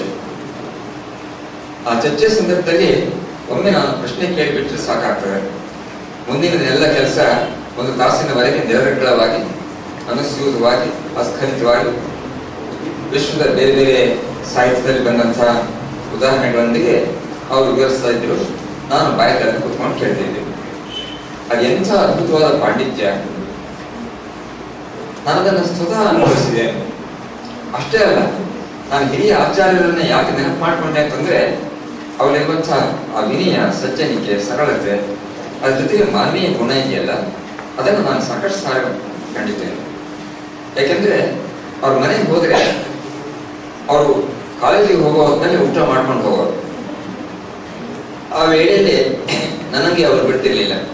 ಎಳೆಯ ಊಟ ಮಾಡಿ ಹೋಗ್ಬೋದಂತೆ, ಏನಷ್ಟು ಅರ್ಜೆಂಟು ನಿನಗೆ ಅಂತ ಹೇಳಿ ನನ್ನನ್ನು ಒಳಗಡೆ ಕರ್ಕೊಂಡು ಹೋಗಿ ಮನೆ ಮೇಲೆ ಕೂರಿಸಿ ತಮ್ಮ ಜೊತೆಗೆ ಊಟ ಹಾಕಿಸ್ತಿದ್ರು. ಶ್ರೀಮತಿ ರಮಾದೇವಿಯವರ ಕೈ ಅಡುಗೆಯನ್ನ ಎಷ್ಟು ದಿವಸ ಊಟ ಮಾಡಿದ್ದೇನೇನೋ ನನಗೆ ಈಗಲೂ ನೆನಪಾಗ್ತಾ ಇದೆ. ಆದ್ರೆ ಇಷ್ಟೆಲ್ಲ ಇದ್ರೂ ಕೂಡ ಬಹುಶಃ ಅದು ದುರದೃಷ್ಟ ಸಂಗತಿ, ಅವ್ರ ಶಿಷ್ಯಗೆ ಬಂದ ಮೇಲೆ ನನ್ನ ಮತ್ತು ಅವರ ಮಧ್ಯದ ಸಂಪರ್ಕ ಬಹಳ ಕಡಿಮೆ ಆಯ್ತು. ಒಂದು 2-3 ಬಾರಿ ನಾನು ಅವ್ರನ್ನ ಭೇಟಿಯಾಗಿದ್ದೆ ನಂತರ. ಅದಕ್ಕೆ ಕಾರಣ ಇಷ್ಟೇನೆ, ನಾನು ಪಾರ್ಟ್ ಟೈಮ್ ಆಗಿ ಕೆಲಸ ಮಾಡ್ತಾ ಮನೆಯಲ್ಲೇ ಇದ್ದೆ. ಹಳ್ಳಿಯಿಂದ ತಿರುಗಾಡ್ತಿದ್ದೆ ಸುಮಾರು 5-6 ವರ್ಷಗಳ ಕಾಲ. ಹಳ್ಳಿಯಲ್ಲಿ ಇದ್ದಾಗಲೇ ನಾನು ಮೊದಲು ಅವರನ್ನ ಭೇಟಿ ಮಾಡ್ತಿದ್ದೆ, ಆಗಾಗ ಬಂದು ಭೇಟಿ ಮಾಡ್ತಿದ್ದೆ. ಅವರ ವಿನಯ ಸಜ್ಜನಿಕೆಗಳನ್ನು ನಾನು ಸಾಕಷ್ಟು ಸಾರಿ ಕಂಡಿದ್ದೇನೆ ಅಂತ ಹೇಳಿದ್ದಲ್ಲ, ಒಂದು ಉದಾಹರಣೆ ಕೊಡ್ತೇನೆ. ಅವರು ಪ್ರಾಚಾರ್ಯರಾಗಿದ್ದ ಕಾಲ ಕರ್ನಾಟಕ ವಿಶ್ವವಿದ್ಯಾನಿಲಯದಿಂದ ಒಬ್ಬ ವಿದ್ವಾಂಸರು ಮಾತನಾಡಲಿಕ್ಕೆ ಬಂದರು. ನಾನು ಆ ಕಾಲೇಜಿನ ಫಂಕ್ಷನ್ಗೆ ಹೋಗಿದ್ದೆ. ಅವರು ಮಾತನಾಡಿದ ವಿಷಯ ಯಾವುದಪ್ಪ ಅಂತಂದ್ರೆ, ಹಾಸ್ಯದ ಅವತಾರಗಳು ಮತ್ತು ಅನುಗ್ರಹಗಳು ಅಂತ. ಯಾರು ಆ ವಿದ್ವಾಂಸರು ಬಂದವರು. ಹಾಗೆ ಅವರು ಉಪನ್ಯಾಸ ಮುಗಿದ ಮೇಲೆ ಕಾಲೇಜಿನ ಕಾರ್ಯದರ್ಶಿ ಬಂದು ಅವರಿಗೆ ಅಭಿನಂದನೆ ಹೇಳೋ ಹೊತ್ತಿನಲ್ಲಿ, ಧನ್ಯವಾದಗಳನ್ನು ಹೇಳೋ ಹೊತ್ತಿನಲ್ಲಿ ಏನೋ ಒಂದು ತಪ್ಪು ಮಾತಾಡ್ಬಿಟ್ಟು, ಏನ್ ಮಾತು ಅಂತ ಮುಖ್ಯ ಅಲ್ಲ ಇಲ್ಲಿ. ಆದ್ರೆ ಬಿ ಎಸ್ ಶ್ರೀಧರು ಅಧ್ಯಕ್ಷ ಪೀಠದಲ್ಲಿ ಕೂತ್ಕೊಂಡವರು ತಕ್ಷಣ ಎದ್ದು ನಿಂತು ಅವರ ಹಿಂದ್ಗಡೆ ಬಂದು ಕೈ ಮುಕ್ಕೊಂಡು ದಯವಿಟ್ಟು ಕ್ಷಮಿಸಬೇಕು, ಅವನ ತಪ್ಪು ಮಾತುಗಳಿಗೆ ನಾನು ಕ್ಷಮೆ ಕೊಡ್ತಿದ್ದೇನೆ ಅಂತ ಹೇಳಿದ್ರು. ಬೇರೆ ಯಾರೇ ಆಗಿದ್ರು ಬಹುಶಃ ಅದೇನೋ ಒಂದು ಕ್ಷುಲ್ಲಕ ಸಂಖ್ಯೆ, ಏನೋ ತಪ್ಪು ಬಂತು ಅಂತ ಸುಮ್ಮನಾಗ್ಬಿಡ್ತಿದ್ರು ಅಂತ ಕಾಣಿಸ್ತದೆ. ಆದರೆ ಬಿ ಎಸ್ ಶ್ರೀಧರರಿಗೆ ಹಾಗೆ ಸಹಿಸೋದಿಲ್ಲ. ಅವರ ಆ ವಿನಯಶೀಲತೆ ಇದೆಯಲ್ಲ, ಅವರ ಆ ದೊಡ್ಡ ಮನಸ್ಸಿದೆಯಲ್ಲ, ಅದು ಅವರನ್ನ ಆ ಥರದ ಮಾತುಗಳಿಗೆ ಹಚ್ಚಿತು ಅಂತ ನಾನು ಅನ್ಕೊಂಡಿದ್ದೇನೆ. ಹೀಗೆ ಇಂಥ ಬಿ ಎಸ್ ಶ್ರೀಧರರ ಸ್ಥಾನ ದೊಡ್ಡದು, ಅವರು ನನಗೆ ಗುರು ಸಮಾನ. ಆದ್ದರಿಂದ ನಾನು ಈ ಪ್ರಶಸ್ತಿಯನ್ನ ಆ ಗುರುವಿನ ಪ್ರಸಾದ ಅಂತ ನಾನು ಸ್ವೀಕರಿಸಿದ್ದೇನೆ. ನಿಜವಾಗಿ ಪ್ರಸಾದ, ಆಶೀರ್ವಾದ ಅಂತ ನಾನು ಸ್ವೀಕರಿಸಿದ್ದೇನೆ. ಅದನ್ನು ಅನುವಾದದ ಬಗ್ಗೆ ಒಂದೆರಡು ಮಾತುಗಳನ್ನು ನಾನು ಹೇಳಬೇಕು. ಅನುವಾದದ ಪುಸ್ತಕಗಳ ಬಗ್ಗೆ ಮಾತಾಡಿದರು, ಗತಿ ಕಾದಂಬರಿಯ ಬಗ್ಗೆ ಮಾತನಾಡಿದರು. ಗತಿ ಕಾದಂಬರಿಯ ಪ್ರಾರಂಭದಲ್ಲೇ ನಾನು ಒಂದು ಮಾತು ಹೇಳಿದ್ದೆ. ಏನು ಅಂತಂದ್ರೆ, ಯಾವುದೇ ತಾತ್ವಿಕ ಚರ್ಚೆಯನ್ನು ನಾನು ಎತ್ಕೊಂಡಿಲ್ಲ, ಮಹತ್ವಾಕಾಂಕ್ಷೆ ಇಲ್ಲ ಈ ಕಾದಂಬರಿಯ ಬರೆಯುವಲ್ಲಿ. ಕೇವಲ ಒಂದು ಉಪಸಂಸ್ಕೃತಿಯ ಸಾಂಸ್ಕೃತಿಕ ಮತ್ತು ಸಾಮಾಜಿಕ ಮಕ್ಕಳುಗಳನ್ನು ಮಾತ್ರ, ಅದರ ಪರಿವರ್ತನೆಗಳನ್ನು ಮಾತ್ರ ನಾನು ಹೇಳ್ತಾ ಹೋಗಿದ್ದೇನೆ 3 ತಲೆಮಾರಿನಲ್ಲೇ. ಬೇರೆ ಏನು ನಾನು ಮಹತ್ವದ ಕೆಲಸ ಅದನ್ನು ಮಾಡಿಲ್ಲ. ಬಹುಶಃ ಅದನ್ನು ಅವರು ಗಮನಿಸಿರ್ಬೋದು, ಅವರು ಅದನ್ನೇ ಪ್ರಸ್ತಾಪ ಮಾಡಿದ್ದಾರೆ. ಅನುವಾದಕ್ಕೆ ಸಂಬಂಧಪಟ್ಟ ಹಾಗೆ ಹೇಳೋದಾದ್ರೆ, ಪ್ರತಿಯೊಂದು ಕೃತಿ ಇದೆಯಲ್ಲ, ಅದು ಒಬ್ಬ ಅನುವಾದಕನಿಗೆ ಒಂದು ಸವಾಲು. ಯಾಕೆಂದ್ರೆ ಒಬ್ಬೊಬ್ಬ ಲೇಖಕ ಅದು ಹಿಂದಿ ಕ್ಷೇತ್ರ ವ್ಯಾಪಕವಾದದ್ರಿಂದ ಬೇರೆ ಬೇರೆ ಪ್ರದೇಶದಿಂದ ಬಂದವರು. ನಾನು ಅದನ್ನು ಗಮನಿಸಿದ್ದೇನೆ. ಉದಾಹರಣೆಗೆ ಮಧ್ಯಪ್ರದೇಶ್, ಭೋಪಾಲ್, ಈ ಸುತ್ತಮುತ್ತಲಿನ ಅಥವಾ ಮಹಾರಾಷ್ಟ್ರದ ಲೇಖಕರನ್ನ ತೆಗೆದುಕೊಂಡ್ರೆ ಅನುವಾದ ಮಾಡೋದು ಅಷ್ಟೊಂದು ಕಷ್ಟ ಆಗುತ್ತೆ. ಯಾಕಂದ್ರೆ ಸುಲಭದ ಹಿಂದಿ ಇರ್ತದೆ. ಆದ್ರೆ ಅದ್ರ ಆಚೆ ನೀವು ಹೋದ್ರಿ ಅಂತಂದ್ರೆ ಎಂತೆಂಥ ವಿಚಿತ್ರ ಪ್ರಾದೇಶಿಕ ಭಾಷಾ ವೈಚಿತ್ರ್ಯಗಳು ಬರ್ತವೆ ಅಂತಂದ್ರೆ ಅದು ನಮಗೆ ಖಂಡಿತವಾಗಿ ಸವಾಲು. ಉದಾಹರಣೆಗೆ ನಾವಾದಂತಹ ಒಂದು ಕಾದಂಬರಿ ಅನುವಾದ ಮಾಡುವಾಗಲೂ ನಾನು ಈ ಸವಾಲನ್ನ ಎದುರಿಸಬೇಕಾದ ಸಂದರ್ಭ ಬಂತು. ಚಿತ್ರ ಅವರ ಜೊತೆಗೆ ನಾನು ಮಾತುಕತೆ ಆಡಿದೆ. ಚಿತ್ರ ಅವರ ಜೊತೆಗಿನ ನನ್ನ ಮತ್ತು ವೈಯಕ್ತಿಕ ಆ ಸ್ನೇಹ ಸಂಬಂಧ ಇದೆಯಲ್ಲ, ಸ್ನೇಹ ಸಂಬಂಧ ಅಂತ ಅನ್ನೋದಕ್ಕಿಂತ ಬಾಂಧವ್ಯ, ಅದನ್ನು ನಾನಿಲ್ಲಿ ನೆನಪು ಮಾಡ್ಕೊಳ್ಬೇಕು. ನಮ್ಮ ಮನೆಗೂ ಬಂದಿದ್ರು ಅವರು. ಹಾಗಾಗಿ ನನಗೆ ಅವರ ನಿಕಟ ಪರಿಚಯ ಆಯ್ತು. ಅವ್ರ ಜೊತೆ ಮಾತನಾಡುವ ಅವಕಾಶ ಸಿಕ್ತು. ಅವ್ರ ಜೊತೆ ತಿರುಗಾಡಿದೆ ನಾನು ಬೆಂಗಳೂರಿನಲ್ಲಿ ಕೂಡ ಕೆಲವು ಕಾಲ. ಅವರು ನನ್ನನ್ನ ಭಯ್ಯ ಅಂತಲೇ ಕರೆಯೋದು, ನಾನು ಅವರ ಬಹನ್ ಅಂತಲೇ ಕರೆಯೋದು. ನನಗಿಂತ 1 ವರ್ಷ ದೊಡ್ಡವರು ಅವರು. ಹಾಗಾಗಿ ನನ್ನ ಅಕ್ಕ ಅಂತ ನಾನು ತಿಳ್ಕೊಂಡಿದ್ದೇನೆ. ಅದೇ ಬಗ್ಗೆ ಸಂಬಂಧ ಮುಂದುವರ್ಕೊಂಡು ಬಂದಿದ್ದೆ. ಚಿತ್ರ ಅವರು ಹೇಳಿದರು, ಆವಾನ್ ಕಾದಂಬರಿಯನ್ನು ನಾನು ಅನುವಾದಕ್ಕೆ ಎತ್ಕೊಂಡಾಗ ಇದರಲ್ಲಿ ನಿಮಗೆ ಗೊತ್ತಿಲ್ಲದ ಅನೇಕ ಶಬ್ದಗಳು, ಪಡೆನುಟುಗಳು ಬರ್ಬೋದು. ಆದರೆ ನೀವು ಅದರ ಬಗ್ಗೆ ಏನು ತಲೆ ಕೆಡಿಸ್ಕೋಬೇಡಿ, ಅದರ ಭಾವಾನುವಾದ ಮಾಡಿ ಸಾಕು ಅಂತ ಅವರೇ ಹೇಳಿದ್ರು. 7 ಬಗೆಯ ಭಿನ್ನ ಭಾಷಾ ಸ್ವರೂಪಗಳು ಇದರಲ್ಲಿ ಬಂದಿವೆ, ಅದರಿಂದ ನಿಮಗೆ ಕಷ್ಟ ಆಗಬಹುದು ಅಂತ. ನನಗೆ ಅದಕ್ಕಿಂತ ಕ್ಲಿಷ್ಟವಾದದ್ದು ಅಂತಂದ್ರೆ ಚಿತ್ರ ಅವರ ಆ ಸಂಕೀರ್ಣವಾದ ಶೈಲಿ, ಅದನ್ನ ಕನ್ನಡಕ್ಕೆ ತರೋದು ಬಹಳ ಕಷ್ಟ.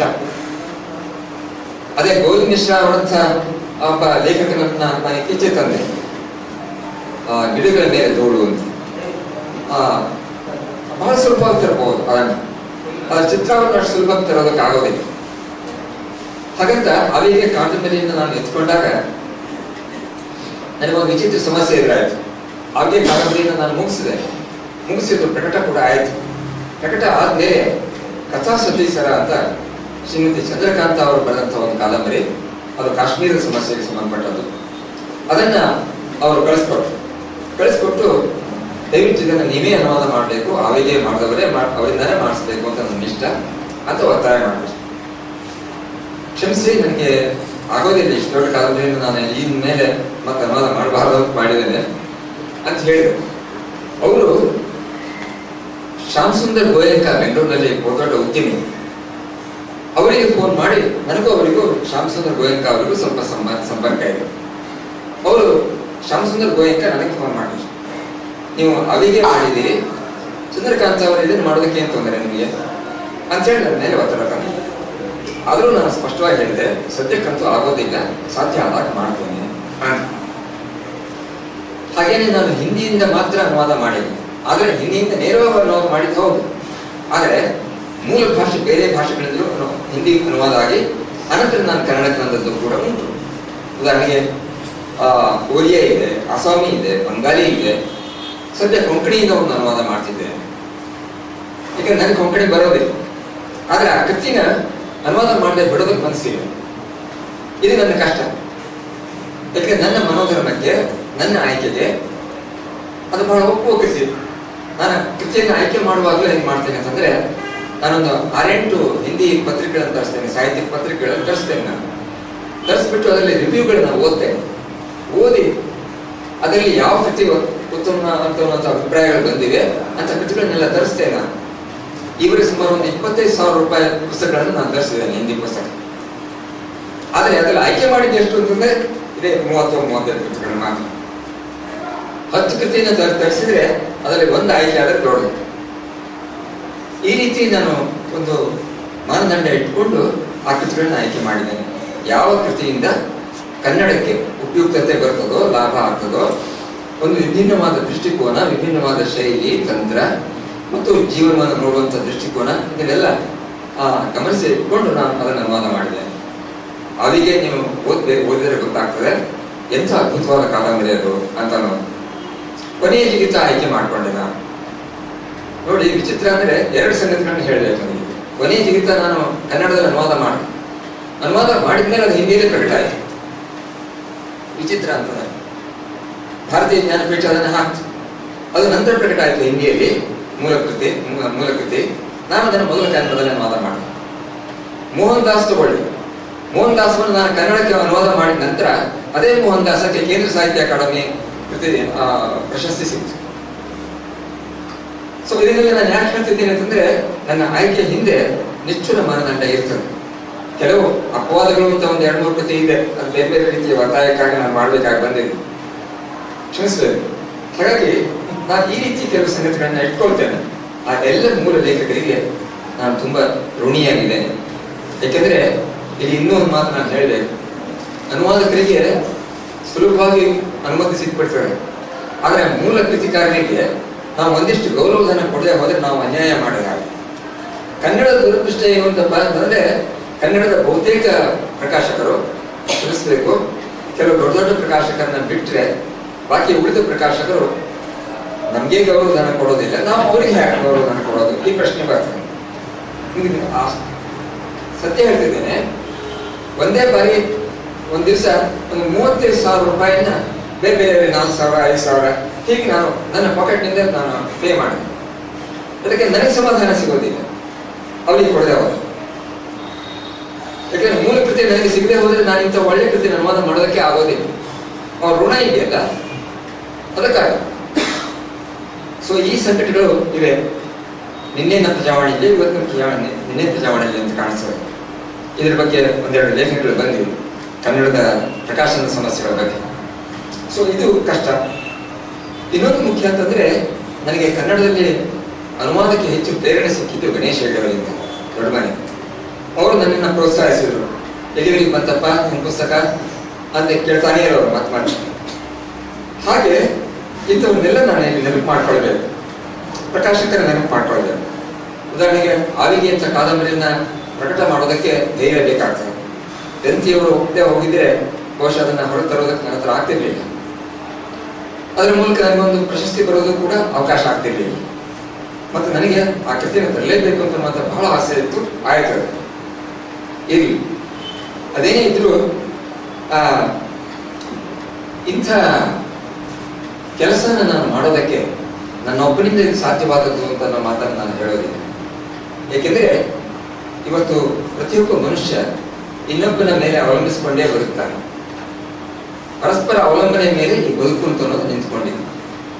ಈ ದೃಷ್ಟಿಯಿಂದ ಯೋಚನೆ ಮಾಡಿದ್ರೆ ನಾನು ಯಾರ್ಯಾರಿಗೆಲ್ಲ ಋಣಿಯಾಗಬೇಕು ಹೇಳಿ. ನಿಜ, ಆ ಋಣವನ್ನು ನಾನು ಸ್ಮರಿಸಲೇಬೇಕಾಗ್ತದೆ. ಇಲ್ಲಿದ್ರೆ ನಾನು ಅಪರಾಧಿ ಆಗ್ತೇನೆ. ನನ್ನ ಕಾನ್ಶಿಯಸ್ ನನಗೆ ಚುಚ್ಚುತ್ತದೆ. ಅದನ್ನು ನನಗೆ ಹೇಳಬೇಕು. ಅನೂಪ್ ಗ್ರಾಫಿಕ್ಸ್ ಅಂತ ಅವರು ಸಿದ್ದಾಪುರದಲ್ಲಿ ಇದ್ದಾರೆ. ಎಷ್ಟು ಸುಂದರವಾಗಿ ಟೈಪ್ ಮಾಡ್ತಾರೆ. ಒಂದ್ಸಾರಿ ಟೈಪ್ ಮಾಡಿದ್ರೆ ನನಗೆ ತಿದ್ದುಪಡಿ ಮಾಡೋ ಕೆಲಸನೇ ಇರೋದಿಲ್ಲ, ಅಷ್ಟು ಸುಲಭ. ಅಂಥವ್ರು ಸಿಗೋದು ಬಹಳ ಕಷ್ಟ. ಹಾಗೇನೆ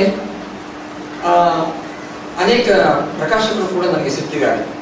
ಮೊದಲ ಕಾದಂಬರಿಯಿಂದ ಸಂಕಲನವನ್ನು ನಾನು ಪ್ರಕಟ ಮಾಡುವಾಗ ನನಗೆ ಪ್ರಕಾಶಕರ ಸಮಸ್ಯೆ ಇತ್ತು. ಈಗ ಅಂತ ಸಮಸ್ಯೆ ಇಲ್ಲ, ಪ್ರಕಾಶಕರೇ ನೇರವಾಗಿ ನನ್ನನ್ನು ಕಾಂಟ್ಯಾಕ್ಟ್ ಮಾಡ್ತಾರೆ. ಹೀಗೆ ಈ ಕೃಷಿ ಹಿಂದೆ ಏನೆಲ್ಲ ಜನರ ಸಹಕಾರ ಬಂದಿದೆ, ಅವರೆಲ್ಲರಿಗೂ ಈ ಪ್ರಶಸ್ತಿ ಸೇರಬೇಕು, ನನ್ನೊಬ್ಬನಿಗೆ ಅಲ್ಲ. ನಿಜವಾಗಿ ಹೇಳೋದಾದ್ರೆ ಎಷ್ಟು ಮಟ್ಟಿಗೆ ಅಂತಂದ್ರೆ ನೋಡಿ, ಉದಾಹರಣೆಗೆ ನನ್ನ ಮನೆಯವರು, ಅವರು ನಾನು ಬಿಡೋ ಹಾಗೇನೇ ಇಲ್ಲ.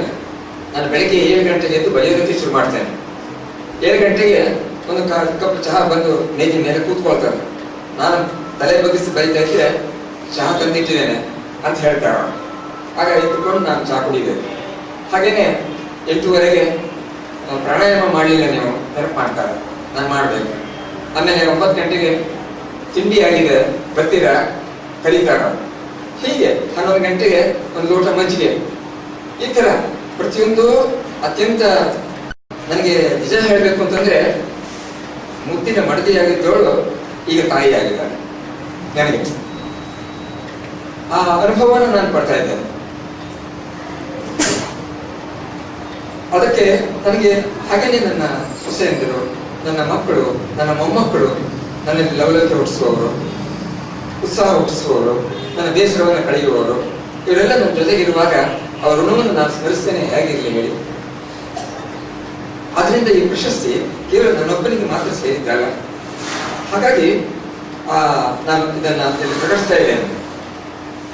ಜೊತೆಗೆ ಇನ್ನೊಂದು ಮಾತನ್ನ ಹೇಳಿಸಿ ನನ್ನ ಮಾತನ್ನು ಮುಗಿಸ್ತೇನೆ. ಅದು ಯಾವುದು ಅಂತಂದ್ರೆ, ಇಂಥ ಪ್ರಶಸ್ತಿಗಳು, ಪುರಸ್ಕಾರಗಳು, ಸಮ್ಮಾನಗಳು ಇದೆಯಲ್ಲ, ಇದು ಬಂದಾಗೆಲ್ಲ ನನಗೆ ಭಯ ಆಗ್ತದೆ.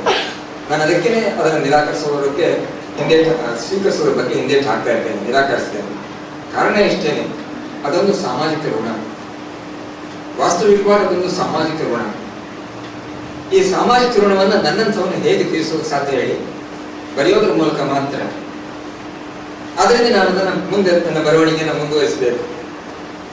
ಇನ್ನಷ್ಟು ಏನಾದರೂ ಜನರಿಗೆ ಕೊಡಬೇಕು, ಕನ್ನಡಕ್ಕೆ ಕೊಡಬೇಕು. ನಾನು ಇದನ್ನ ಬಿಟ್ಟರೆ ಬೇರೆ ದಾರಿ ಇಲ್ಲ ನನಗೆ.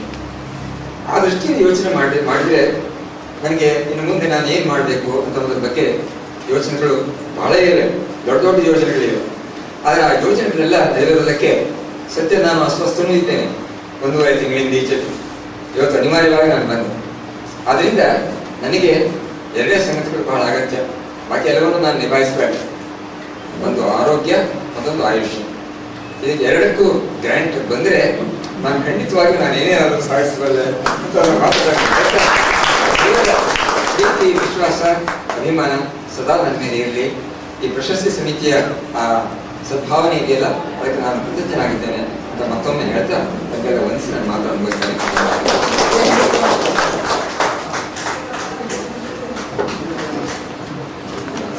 ನಾರಾಯಣ ಭಟ್ ದಯವಿಟ್ಟು ವೇದಿಕೆಗೆ ಬರಬೇಕು.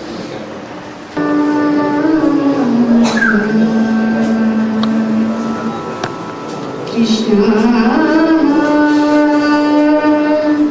ಕೃಷ್ಣ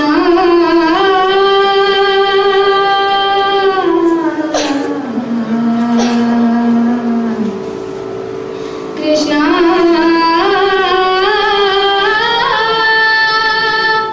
ಕೃಷ್ಣ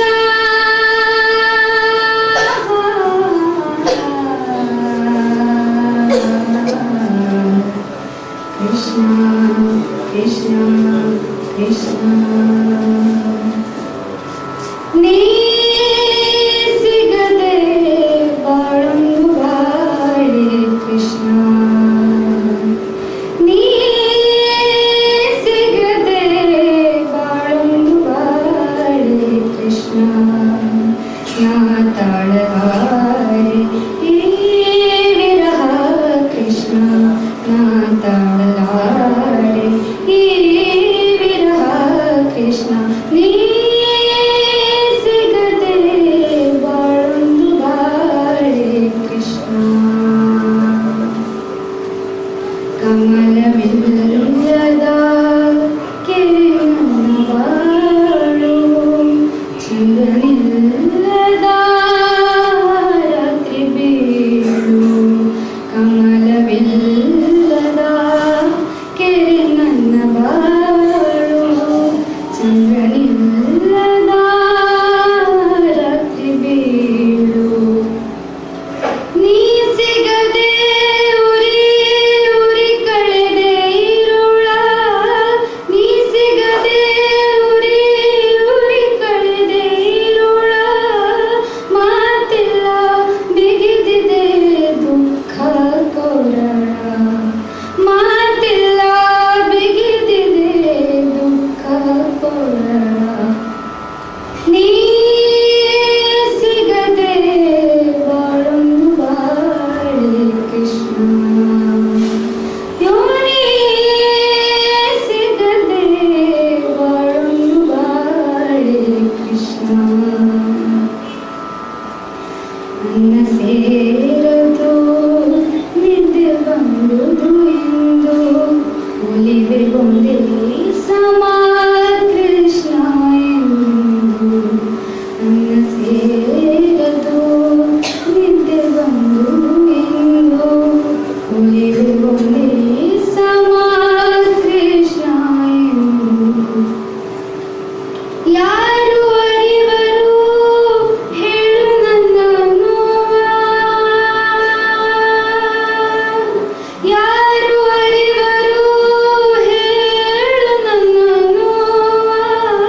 ನಂದುಳು ನಿಂತು ಆರುಪತು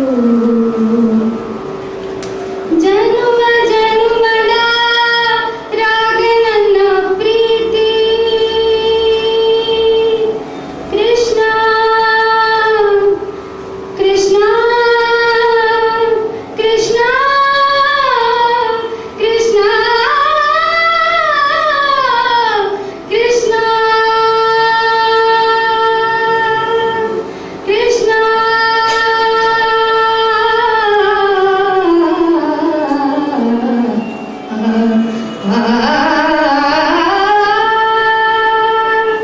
ಜನ್ಮ ಜನ್ಮದ ರಾಗ ನನ್ನ ಪ್ರೀತಿ ನಿನ್ನೊಳಗೆ ಹರಿವುದೇ ಅದರ ರೀತಿ ನಿನ್ನೊಳಗೆ ಹರಿವುದೇ ಅದರ ರೀತಿ ನೀ ಸಿಗದೆ ಬಾಳೊಂದು ಬಾಳಿ ಕೃಷ್ಣ ನಾಥವಾಯ್ ಈ ವಿರಹ ಕೃಷ್ಣ ನಾಥವಾಯ್ ಈ ವಿರಹ ಕೃಷ್ಣ ನೀ ಸಿಗದೆ ಬಾಳೊಂದು ಬಾಳೆ ಬಾಳೊಂದು ಬಾಳೆ ಬಾಳೊಂದು ಬಾಳೆ ಕೃಷ್ಣ ಕೃಷ್ಣ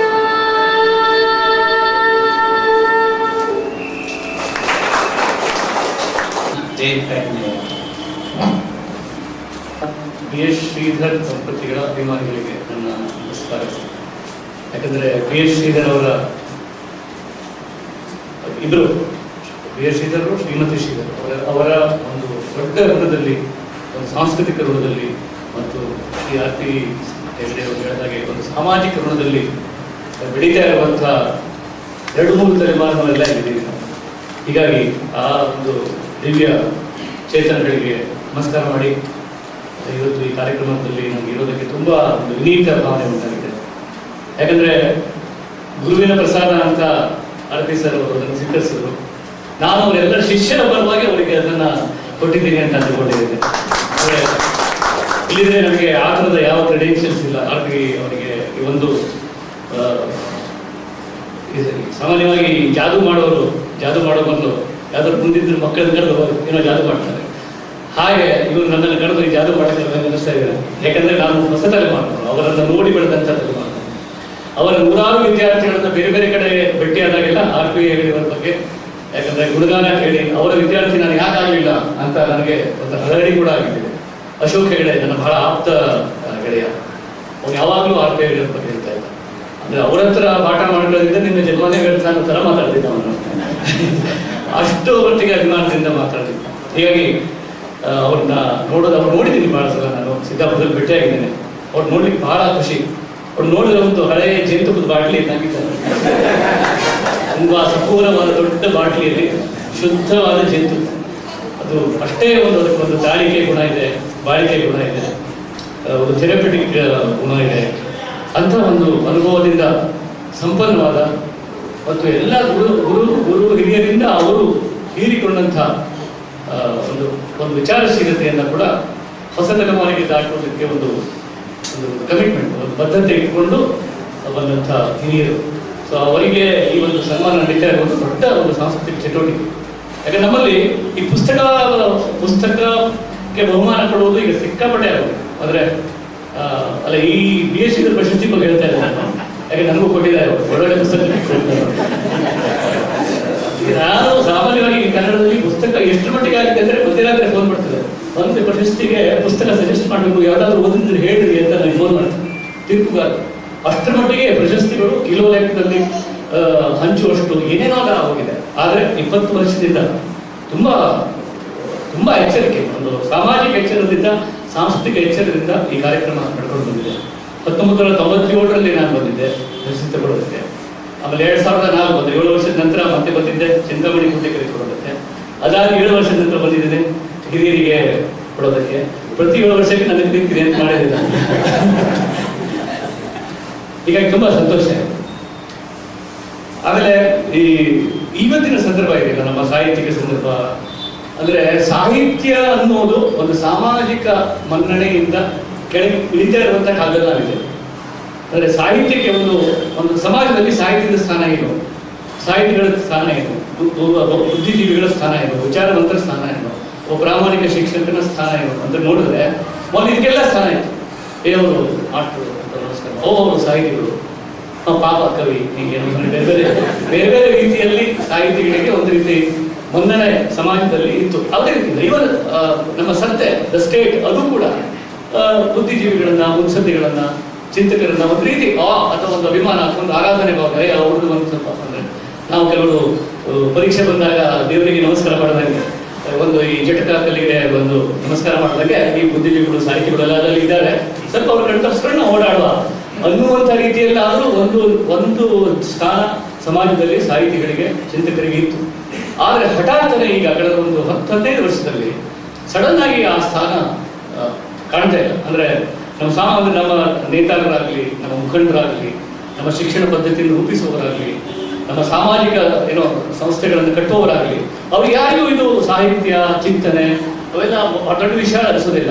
ಒಬ್ಬರು ಸಾಹಿತಿಗಳ ಕರೆಬೇಕು, ಅವ್ರನ್ನ ಕರೀರಿ ಅಂತ ಆ ಥರ ಆಗ್ಬಿಟ್ಟಿದೆ ಹೊರತು ಅದು ಒಂದು ಸಮಾಜದ ಬೆಳವಣಿಗೆಗೆ ಬೇಕಾದಂತಹ ಒಂದು ಮುಖ್ಯವಾದಂತಹ ಅಂಶ ಅಂತ ಅವರಿಗೆ ಅನಿಸ್ತಾ ಇದೆ, ಜೊತೆಗೆ ಮುಟ್ತದೆ. ಯಾಕಂದ್ರೆ ನಮ್ಮ ಶಿಕ್ಷಣ ಹೇಗೆ ನಾವು ಪಾಠ ಮಾಡ್ತೇವೆ, ಹೇಗೆ ನಾವು ಕಲಿಸ್ತೇವೆ, ಅಲ್ಲಿಂದ ಶುರುವಾಗುವಂಥದ್ದು ಇದೆ. ಈಗ ಎಲ್ಲರೂ ಮಾತಾಡ್ತಾರೆ ನಾವು 5ನೇ ತರಗತಿಯಿಂದ ಕನ್ನಡ ಮಾಧ್ಯಮ ಮಾಡ್ಬೇಕಾ, 10ನೇ ತರಗತಿಯಿಂದ ಕನ್ನಡ ಮಾಧ್ಯಮ ಮಾಡ್ಬೇಕು, ಅದ್ರ ಬಗ್ಗೆ ಚರ್ಚೆ. ಆದ್ರೆ ಮಾಧ್ಯಮ ಮಾಡಿದ್ರೆ ಕಲಿಸೋರು ಯಾರು, ಅದ್ರ ಬಗ್ಗೆ ಯಾರು ಚಿಂತೆ ಮಾಡ್ತಾ ಇಲ್ಲ. ಒಳ್ಳೆ ಡಾಕ್ಟರು ಪ್ರೊಫೆಷನಲ್ ಆಗಿ ಹೋಗ್ಬಿಡ್ತಾರೆ, ಆಮೇಲೆ ಒಳ್ಳೆ ಅಂದ್ರೆ ಎಲ್ಲಾ ರೀತಿಯ ಕ್ಷಮತೆ ಇದ್ದವರು ಬೇರೆ ಬೇರೆ ಇಟ್ಕೊಂಡು ಹೋಗ್ಬಿಡ್ತಾರೆ. ಆಮೇಲೆ ಹಾಗಾದ್ರೆ ಈ ಶಿಕ್ಷಣ ಹಿಂದೆಲ್ಲ ಒಳ್ಳೆ ಮಾರ್ಕ್ಸ್ ಬಂದವರು ಮೊದಲು ಅವನು ಕನಸು ಕಾಣ್ತಾ ಇದ್ದು ನಾನು ಶಿಕ್ಷಕ ಆಗ್ಬೇಕು ಅನ್ನೋದೇ ಕನಸಾಗಿತ್ತು. ನಮ್ಮ ತಾಯಿ ಹಾರ್ಮೋನಿಯಂ ಕಲಿಗೆ ಬರ್ತಿದ್ದಂತೆ ಆಗ ಅವರು ಹಾರ್ಮೋನಿಯಂ ಜೊತೆಗೆ ಮತ್ತೆ ಆ ಥರ ಇತ್ತು.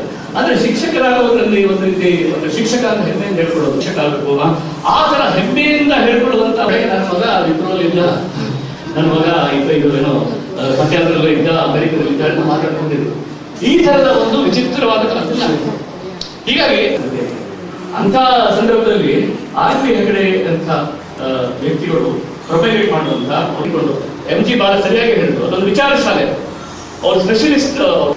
ಆಕ್ಚುಲಿ ಎಲ್ಲ ಸಾಹಿತಿಗಳು ಐ ಸ್ಪೆಷಲಿಸ್ಟ್, ಐ ನಮ್ಮ ಬಗ್ಗೆ ಮಾತಾಡಿಸ್ತು, ನೋವು ಸ್ಪೆಷಲಿಸ್ಟ್ ಅಂತ ಡಾಕ್ಟರ್ ಆಗ್ತಾರೆ. ಆದರೆ ನಮ್ಮದು ವಿಚಾರ ಶಾಲೆಯ ಒಬ್ಬ ಪ್ರಮುಖ ಪ್ರತಿನಿಧಿಗಳು RP ಹೆಗಡೆ.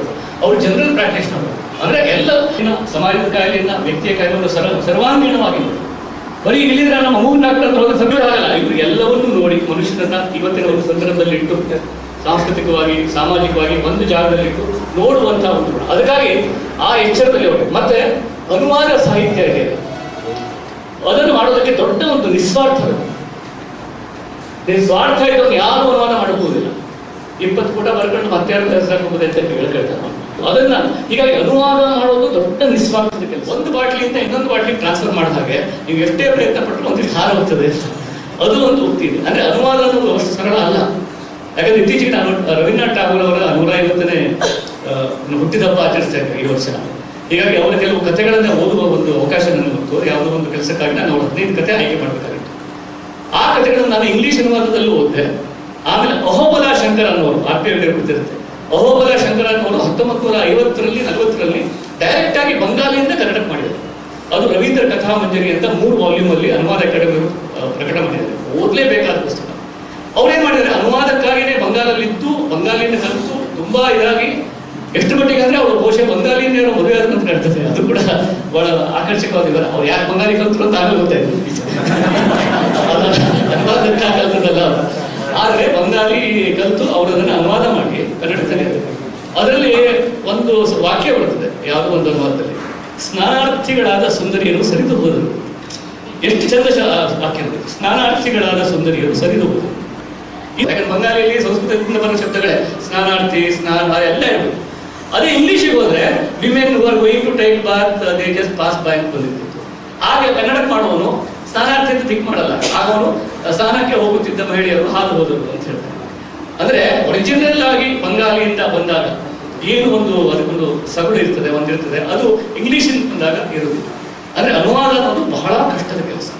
ಅದನ್ನು RP ಅವರು ವ್ರತದಂತೆ ಮಾಡಿದ್ದಾರೆ. ಅಂದ್ರೆ ಒಂದು ವ್ರತ, ಒಂದು ಅಸೈನ್ಮೆಂಟ್ ಅಂತ ಮಾಡಿದವರಲ್ಲ.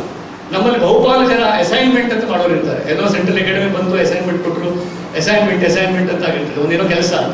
ಇವರು ಆ ಥರ ಅಲ್ಲ. ಅವರು ತಮ್ಮ ತಾನು ನಂಬಿಕೊಂಡಂತಹ ಮೌಲ್ಯಗಳ ಒಂದು ವಿಸ್ತರಣೆಗಾಗಿ, ಒಂದು ಪ್ರಸಾರಕ್ಕಾಗಿ ವ್ರತದ ಹಾಗೆ ಒಳ್ಳೊಳ್ಳೆ ಕೃತಿಗಳನ್ನು ಆಯ್ದು ಅದನ್ನು ಕನ್ನಡಕ್ಕೆ ತಂದಿರೋದು ಬಹಳ ದೊಡ್ಡ ವಿಷಯ. ಅದು ಎಷ್ಟು ಅದಕ್ಕೆ ನಾವು ಸನ್ಮಾನ ಮಾಡಿದ್ರು ಅದು ಕಡಿಮೆ. ಆಮೇಲೆ ಈ ರೀತಿಯ ಸನ್ಮಾನ ಅವಾಗ ಅದನ್ನೇ ಹೇಳಿಕೊಡ್ತೇವೆ. ಅಂದ್ರೆ ಒಂದು ಸಮಗ್ರ ಒಂದು ಸಾಹಿತ್ಯಕ್ಕೆ ಸನ್ಮಾನ ಮಾಡೋದಿದೆಯಲ್ಲ, ಅದು ಆಗಲೇಬೇಕಾದಂತಹ ಕೆಲಸ. ಯಾಕಂದ್ರೆ ಇವರೆಲ್ಲ ಮನಸ್ಸು ಮಾಡಿದ್ರೆ ಒಂದೊಂದು ಕಾದಂಬರಿ ಬರ್ಕೊಂಡು ಮತ್ತೇನೋ ಸ್ಪೆಷಲಿಸ್ಟ್ ಹಾಕೊಂಡು ಇರ್ಬೋದಾಗಿತ್ತು. ಹಾಗಾಗಿಲ್ಲ. ಅವರು ಪತ್ರಿಕೆಗಳಲ್ಲೂ ಲೇಖನಗಳನ್ನು ಬರೆದಿರ್ತಾರೆ, ಬೇರೆ ಬೇರೆ ವಿಷಯಗಳನ್ನು ಬರೆದಿರ್ತಾರೆ, ಅನುವಾದ ಮಾಡಿರ್ತಾರೆ, ಭಾಷಣಗಳನ್ನು ಮಾಡಿರ್ತಾರೆ, ಆಕಾಶವಾಣಿಯಲ್ಲಿ ಚಿಂತನ ಅಂತ ಮಾಡಿರ್ತಾರೆ. ಈ ತರದ ಕೆಲಸಗಳೆಲ್ಲ ಒಂದು ಮೌಲ್ಯಮಾಪನ ಇದೆಯಲ್ಲ, ಮೌಲ್ಯಮಾಪನ ಮಾಡಕ್ ಆಗಿರುವಂತಹ ಕೆಲಸ ಅದು. ಅಂದ್ರೆ ಅಷ್ಟು ದೊಡ್ಡ ಕೆಲಸ ಅದು ಇಂಥ ವೇದಿಕೆಗಳಲ್ಲಿ ಆಗ್ತಾ ಇರೋದು ಬಹಳ ಮಹತ್ವದ್ದು ಅಂತ ನನಗೆ ಅನಿಸ್ತಾ ಇದೆ. ಹೀಗಾಗಿ ಇವತ್ತು RP ಹೆಗಡೆಯವರ ಈ ಒಂದು ಸನ್ಮಾನ ಬರೀ ಒಂದು ಸನ್ಮಾನ ಅಲ್ಲ, ಒಂದು ರೀತಿಯ ವಿಚಾರ ಶಾಲೆಗೆ, ಮತ್ತು ಆ ವಿಚಾರ ಶಾಲೆ ಈಗಲೂ ಪ್ರಸ್ತುತವಾಗಿದೆ. ನಮ್ಮ ಇವತ್ತಿನ ಜೀವನದಲ್ಲೂ ಕೂಡ ಒಂದು ವಿಚಾರವಂತಿಕೆಗೆ, ಚಿಂತನಶೀಲತೆಗೆ, ವೈಚಾರಿಕತೆಗೆ ಒಂದು ಬೆಲೆ ಇದೆ ಅನ್ನುವುದನ್ನ ಈ ಹೊಸ ತಲೆಮಾರಿನ ದೋಸ್ತರು ಇವರೆಲ್ಲ ಇಲ್ಲಿದ್ದಾರೆ. ಹೊಸ ತಲೆಮಾರು ಬಿಟ್ಟಲ್ಲ, ನಮ್ಮೆಲ್ಲರೂ ಶಾನ್ಭಾಗು, ನಮ್ಮ ರಾಜು, ಆಮೇಲೆ MG, ಶ್ರೀಪಾದ, ಇವರೆಲ್ಲ ಹೊಸ ತಲೆಮಾರಿನವರು. ಅವ್ರಿಗೆ ಮದುವೆಯಾಗಿ ಮಕ್ಕಳಾದ್ರೂ ಕೂಡ ಹೊಸ ತಲೆಮಾರಿನವರೇ ಅವರು. ಅಂದ್ರೆ ಅವ್ರು ಹೊಸ ತಲೆಮಾರು ಈಗ ಸ್ವಲ್ಪ ಅಂತ 40 ಹೊಸ ತಲೆಮಾರು ತರ ಸ್ಥಿತಿ ಇದೆ. ಯಾಕಂದ್ರೆ ತುಂಬಾ ಹೊಸ ತಲೆಮಾರಿನವರು ಇಲ್ಲಿ ಬರ್ತಾ ಇಲ್ಲ. ಅವರು ಎಲ್ಲೋ ಈಗ IPL ಮ್ಯಾಚ್ ನೋಡ್ತಾ ಕೂತಿರ್ತಾರೆ, ಅಥವಾ ಮತ್ತೆಲ್ಲೋ ಒಂದು FM ರೇಡಿಯೋ ಕೇಳ್ತಾ ಕೂತಿರ್ತಾರೆ, ಅಥವಾ ಮತ್ತೆಲ್ಲೋ ಅವರಿಗೆ ಹೀಗಾಗಿ ಈ ಒಂದು ಹೊಸ ತಲೆಮಾರು ಮತ್ತೆ ಆ ರೀತಿಯ ಚಿಂತನಶೀಲತೆಯನ್ನ ಗೌರವಿಸುವುದು ಒಂದು ಇದೆಯಲ್ಲ, ಅದು ದೊಡ್ಡ ಒಂದು ಚಟುವಟಿಕೆ. ಅದು ಇವತ್ತಿಲ್ಲಿ ಆಗ್ತಾ ಇರೋದಕ್ಕೆ ನನಗೆ ತುಂಬಾ ಖುಷಿ ಆಯಿತು. ಯಾಕಂದ್ರೆ ನಮ್ಮ ಇವತ್ತಿನ ಸನ್ಮಾನದ ರೀತಿ ಕೂಡ ಬಹಳ ಚೆನ್ನಾಗಿತ್ತು, ನನಗೆ ಇಷ್ಟ ಆಯ್ತು. ಅಂದ್ರೆ ಅವ್ರು ಇದ್ದಲ್ಲೇ ನಾವು ಸನ್ಮಾನ ಮಾಡೋದು. ಇಲ್ಲಿಂದ ಸನ್ಮಾನ ಕೂಡ ಇಲ್ಲಿಂದ ನಾವು ಕುರ್ಚಿ ತಗೊಂಡು ಬಿಡ್ತೇವೆ. ಅದು ಎಲ್ಲಿಂದ ಅಷ್ಟೊತ್ತರೆಗೆ ಆ ಕುರ್ಚಿ ಎಲ್ಲಿ ತುಳಿದೇ ಗೊತ್ತಿರೋದಿಲ್ಲ ನನಗೆ. ಅಷ್ಟೊತ್ತಿಗೆ ಒಂದು ಬರ್ತದೆ, ಕೆಂಪು ಕುರ್ಚಿನೋ ಬಿಳಿ ಕುರ್ಚಿನೋ ಬರ್ತದೆ. ಒಂದು ಅವ್ರು ಪಾಪ ಸನ್ಮಾನಿತರಿಗೆ ಒಂಥರ ಭಯ, ಅದು ಕೂಡ್ತಿದ್ರ ಕಡೆ ಕೊಡದೆ ಹೋದ್ರೆ ಅವರು ಅದನ್ನು ತಾಪುಗಾಲಲ್ಲಿ ಹೋಗಿ ಆ ಕುರ್ಚಿಲಿ ಕೂತ್ಕೊಳ್ಳೋದು. ಆಮೇಲೆ ಅವ್ರು ಇರೋದೇ 2 ಕೈ. ಅದು ಹಳೆ ಕಾಲದ ಕ್ಯಾಲೆಂಡರ್ ದೇವರಿಗೆ 16 ಕೈ ಇರ್ತಿತ್ತು.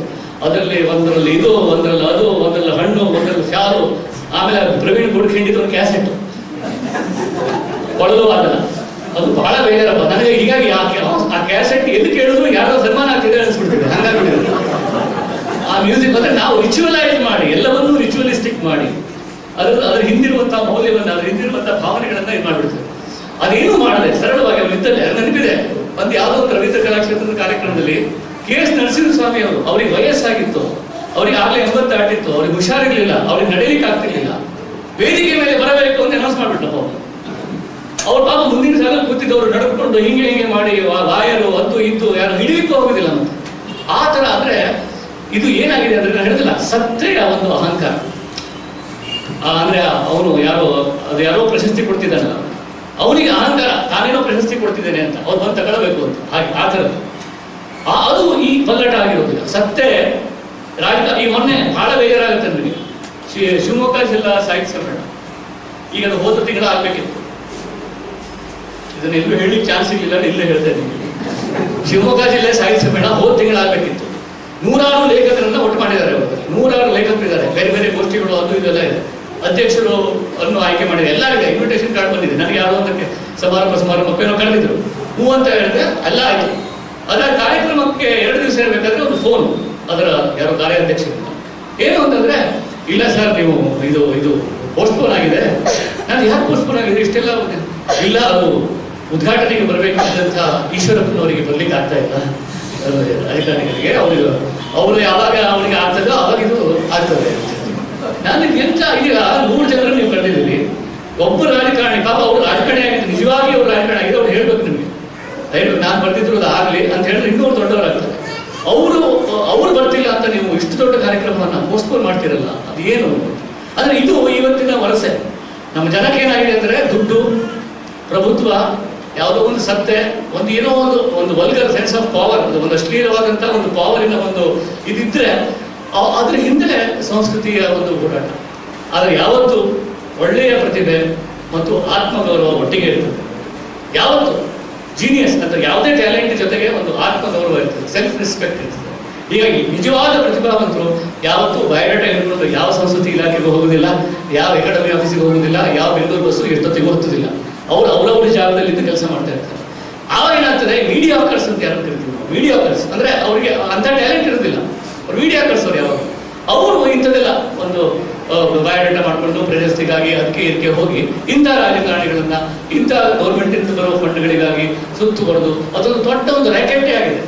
ನಾನು ಅವ್ರನ್ನ ಕಲ್ಚರ್ ವಲ್ಚರ್ಸ್ ಅಂತ ಕರಿತೀನಿ. ಒಂಥರ ಅಂದ್ರೆ ಸಂಸ್ಕೃತಿಯ ಒಂದು ತೋಳುಗಳವರೆಲ್ಲ, ಅಂದ್ರೆ ಒಂದು ರೀತಿ ಹದ್ದುಗಳು. ಹೀಗಾಗಿ ತುಂಬಾ ಬೇಜಾರು. ಅಂಥದ್ರಲ್ಲಿ ಏನಾಗ್ತದೆ, RP ಹೆಗಡೆ ಅಂತ ಅವ್ರು ಎಲ್ಲೋ ಒಂದ್ ಕಡೆಗೆ ಇರ್ತಾರೆ. ಅವರಿಗೆ ಅಷ್ಟೇ ಖುಷಿ ಈ ಮೀಡಿಯಾಕರ್ಸಿಗೆ.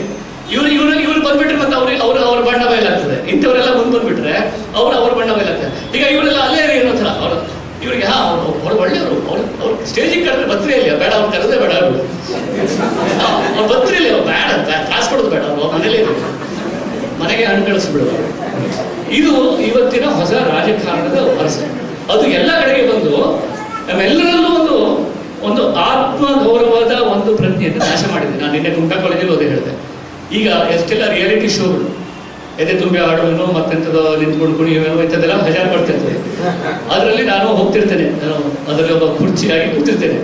ಅಲ್ಲಿ ನನಗೆ ಗೊತ್ತಾಗ್ತದೆ, ಅಲ್ಲಿ ಎಲ್ಲರೂ ಮಾತಾಡೋದು ಒಂದೇ, ಸೆಲ್ಫ್ ಕಾನ್ಫಿಡೆನ್ಸ್ ಅಂತ ಮಾತಾಡ್ತಾರೆ. ಆತ್ಮವಿಶ್ವಾಸ ಬೇಕು, ಮಕ್ಕಳಲ್ಲಿ ಆತ್ಮವಿಶ್ವಾಸ ಬೇಕು, ಗೇನ್ ಮೋರ್ ಸೆಲ್ಫ್ ಕಾನ್ಫಿಡೆನ್ಸ್ ಅಂತ. ಬಟ್ ನಾನು ಹೇಳೋದಂದ್ರೆ ನಮ್ಗೆ ಈಗ ನಿಜವಾಗಿ ಬೇಕಾಗಿರೋದು ಸೆಲ್ಫ್ ಕಾನ್ಫಿಡೆನ್ಸ್ ಅಲ್ಲ, ಸೆಲ್ಫ್ ರೆಸ್ಪೆಕ್ಟ್. ಕಲೆ ನಮಗೆ ಕೊಡಬೇಕಾದ್ದು ಆತ್ಮಗೌರವ.